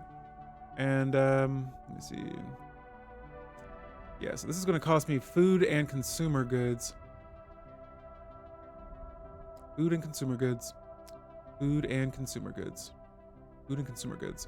Hexy, yes, I want to go with it. Increase that pop, that resource from jobs upkeep. There we go. So the covenant has formed. It is done. We have formed a covenant with the instrument of desire. It did not take long for the effects to be felt. Reports of rich new veins are found in our minds. Businesses were about to fail suddenly are booming. Rare and valuable resources found on asteroids that we were absolutely certain had nothing but ice and rock. It seems our empire is entering a golden age of wealth and prosperity, just as the instrument promised us. But what was the cost it spoke of? It's just going to hurt my consumer goods and food. So I think these resources may go up. these may go down, and our alloys as well. And so here we go, the moment of truth. Okay, it wasn't a huge change, but a change nonetheless. And we're getting more resources, and so I can't really complain about that. Losing a little bit of food, but we really don't use food mostly only for upkeep.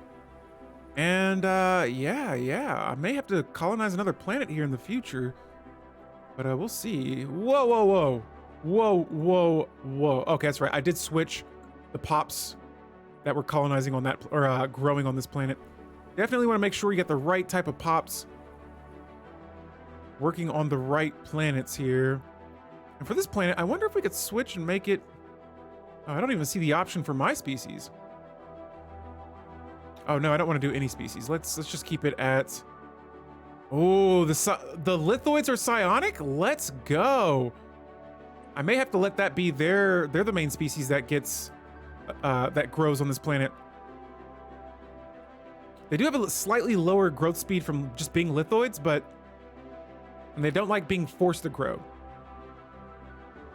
But they will, and they shall. And we'll clone them, and we'll do all things to keep them alive, at least on our planets for now, I suppose. All right, so back over here to planet Zion. I want to see what's up with this world.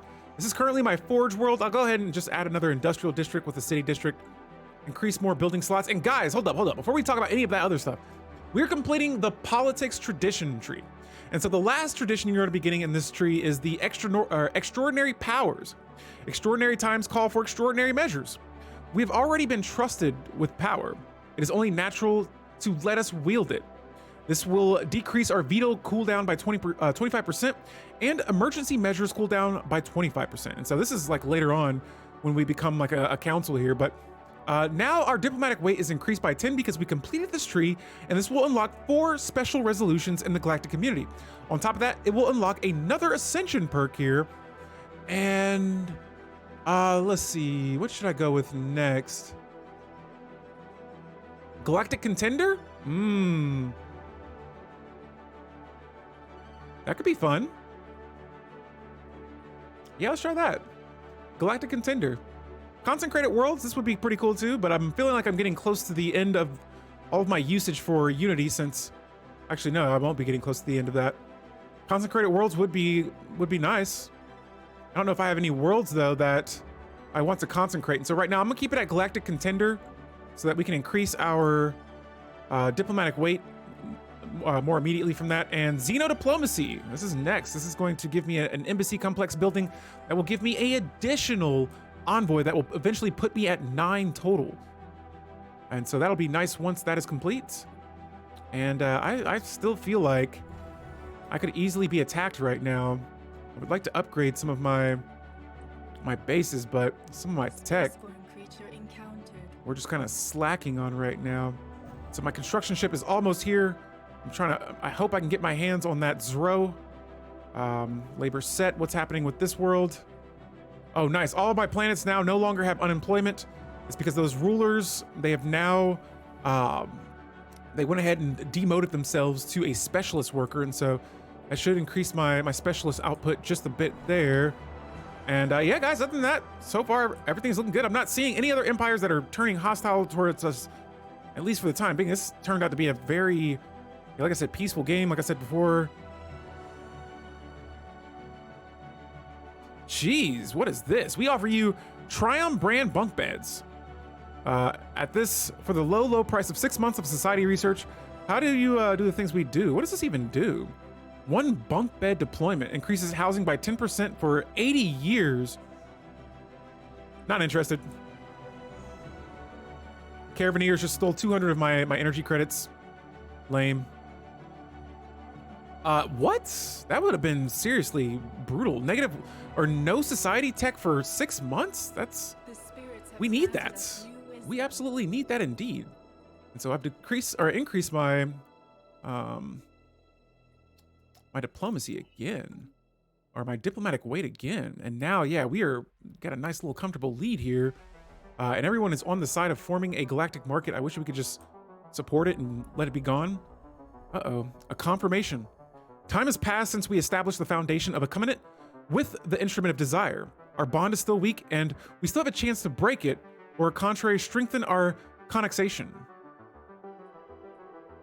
We're going to continue with this. Confirm the covenant. Situation log updated. Let's go to our situation. The instrument of desire. Now, this gave me a sort of tricky sort of situation here where it, let's see. And I think we're tinkering with it now, and so we'll see what happens there. But for this, I'm going to have to send a science ship to research this next situation here, New wisdom. wherever that may be. Oh, that's all the way over here. What in the world? And I'm going to need to have my science ship actually head over here. And I want to research that project first. All right, so for engineering tech, let's see. What do we have next? Autonomous mining drones. I'm down to increase some mining station output, even though we already have a tremendous amount. And we are still finding other alien species out there, which is crazy. Now, it's been a while. Will you guys accept subjugation? Please, don't make me do this. Okay, so their acceptance is increasing, though. So it was at like negative like 83 or 183. Now it's at negative 1 or 93. And so yes, we will continue purchasing the curator insight from the curators. Oh, and this is one of my favorite things to do with these guys as well. When one of my scientists dies, I will recruit a curator scientist who has really good bonuses. And we will definitely be taking advantage of that. Let me go to the president or the Federation here. Let's see who is our new president. Who is this?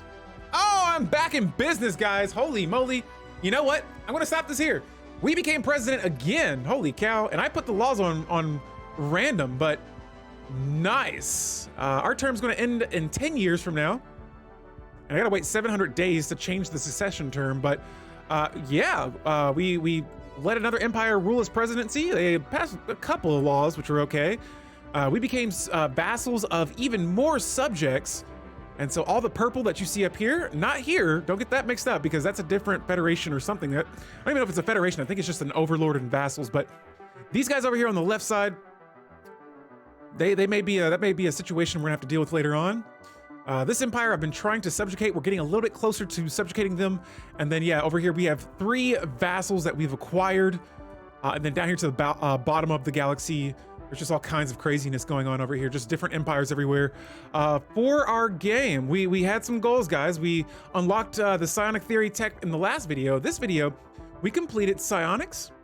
On top of that, we can call this a bonus goal. We completed the politics tree. And next up, I got one more tradition I'm gonna have to select. We're bringing in 600 unity per month.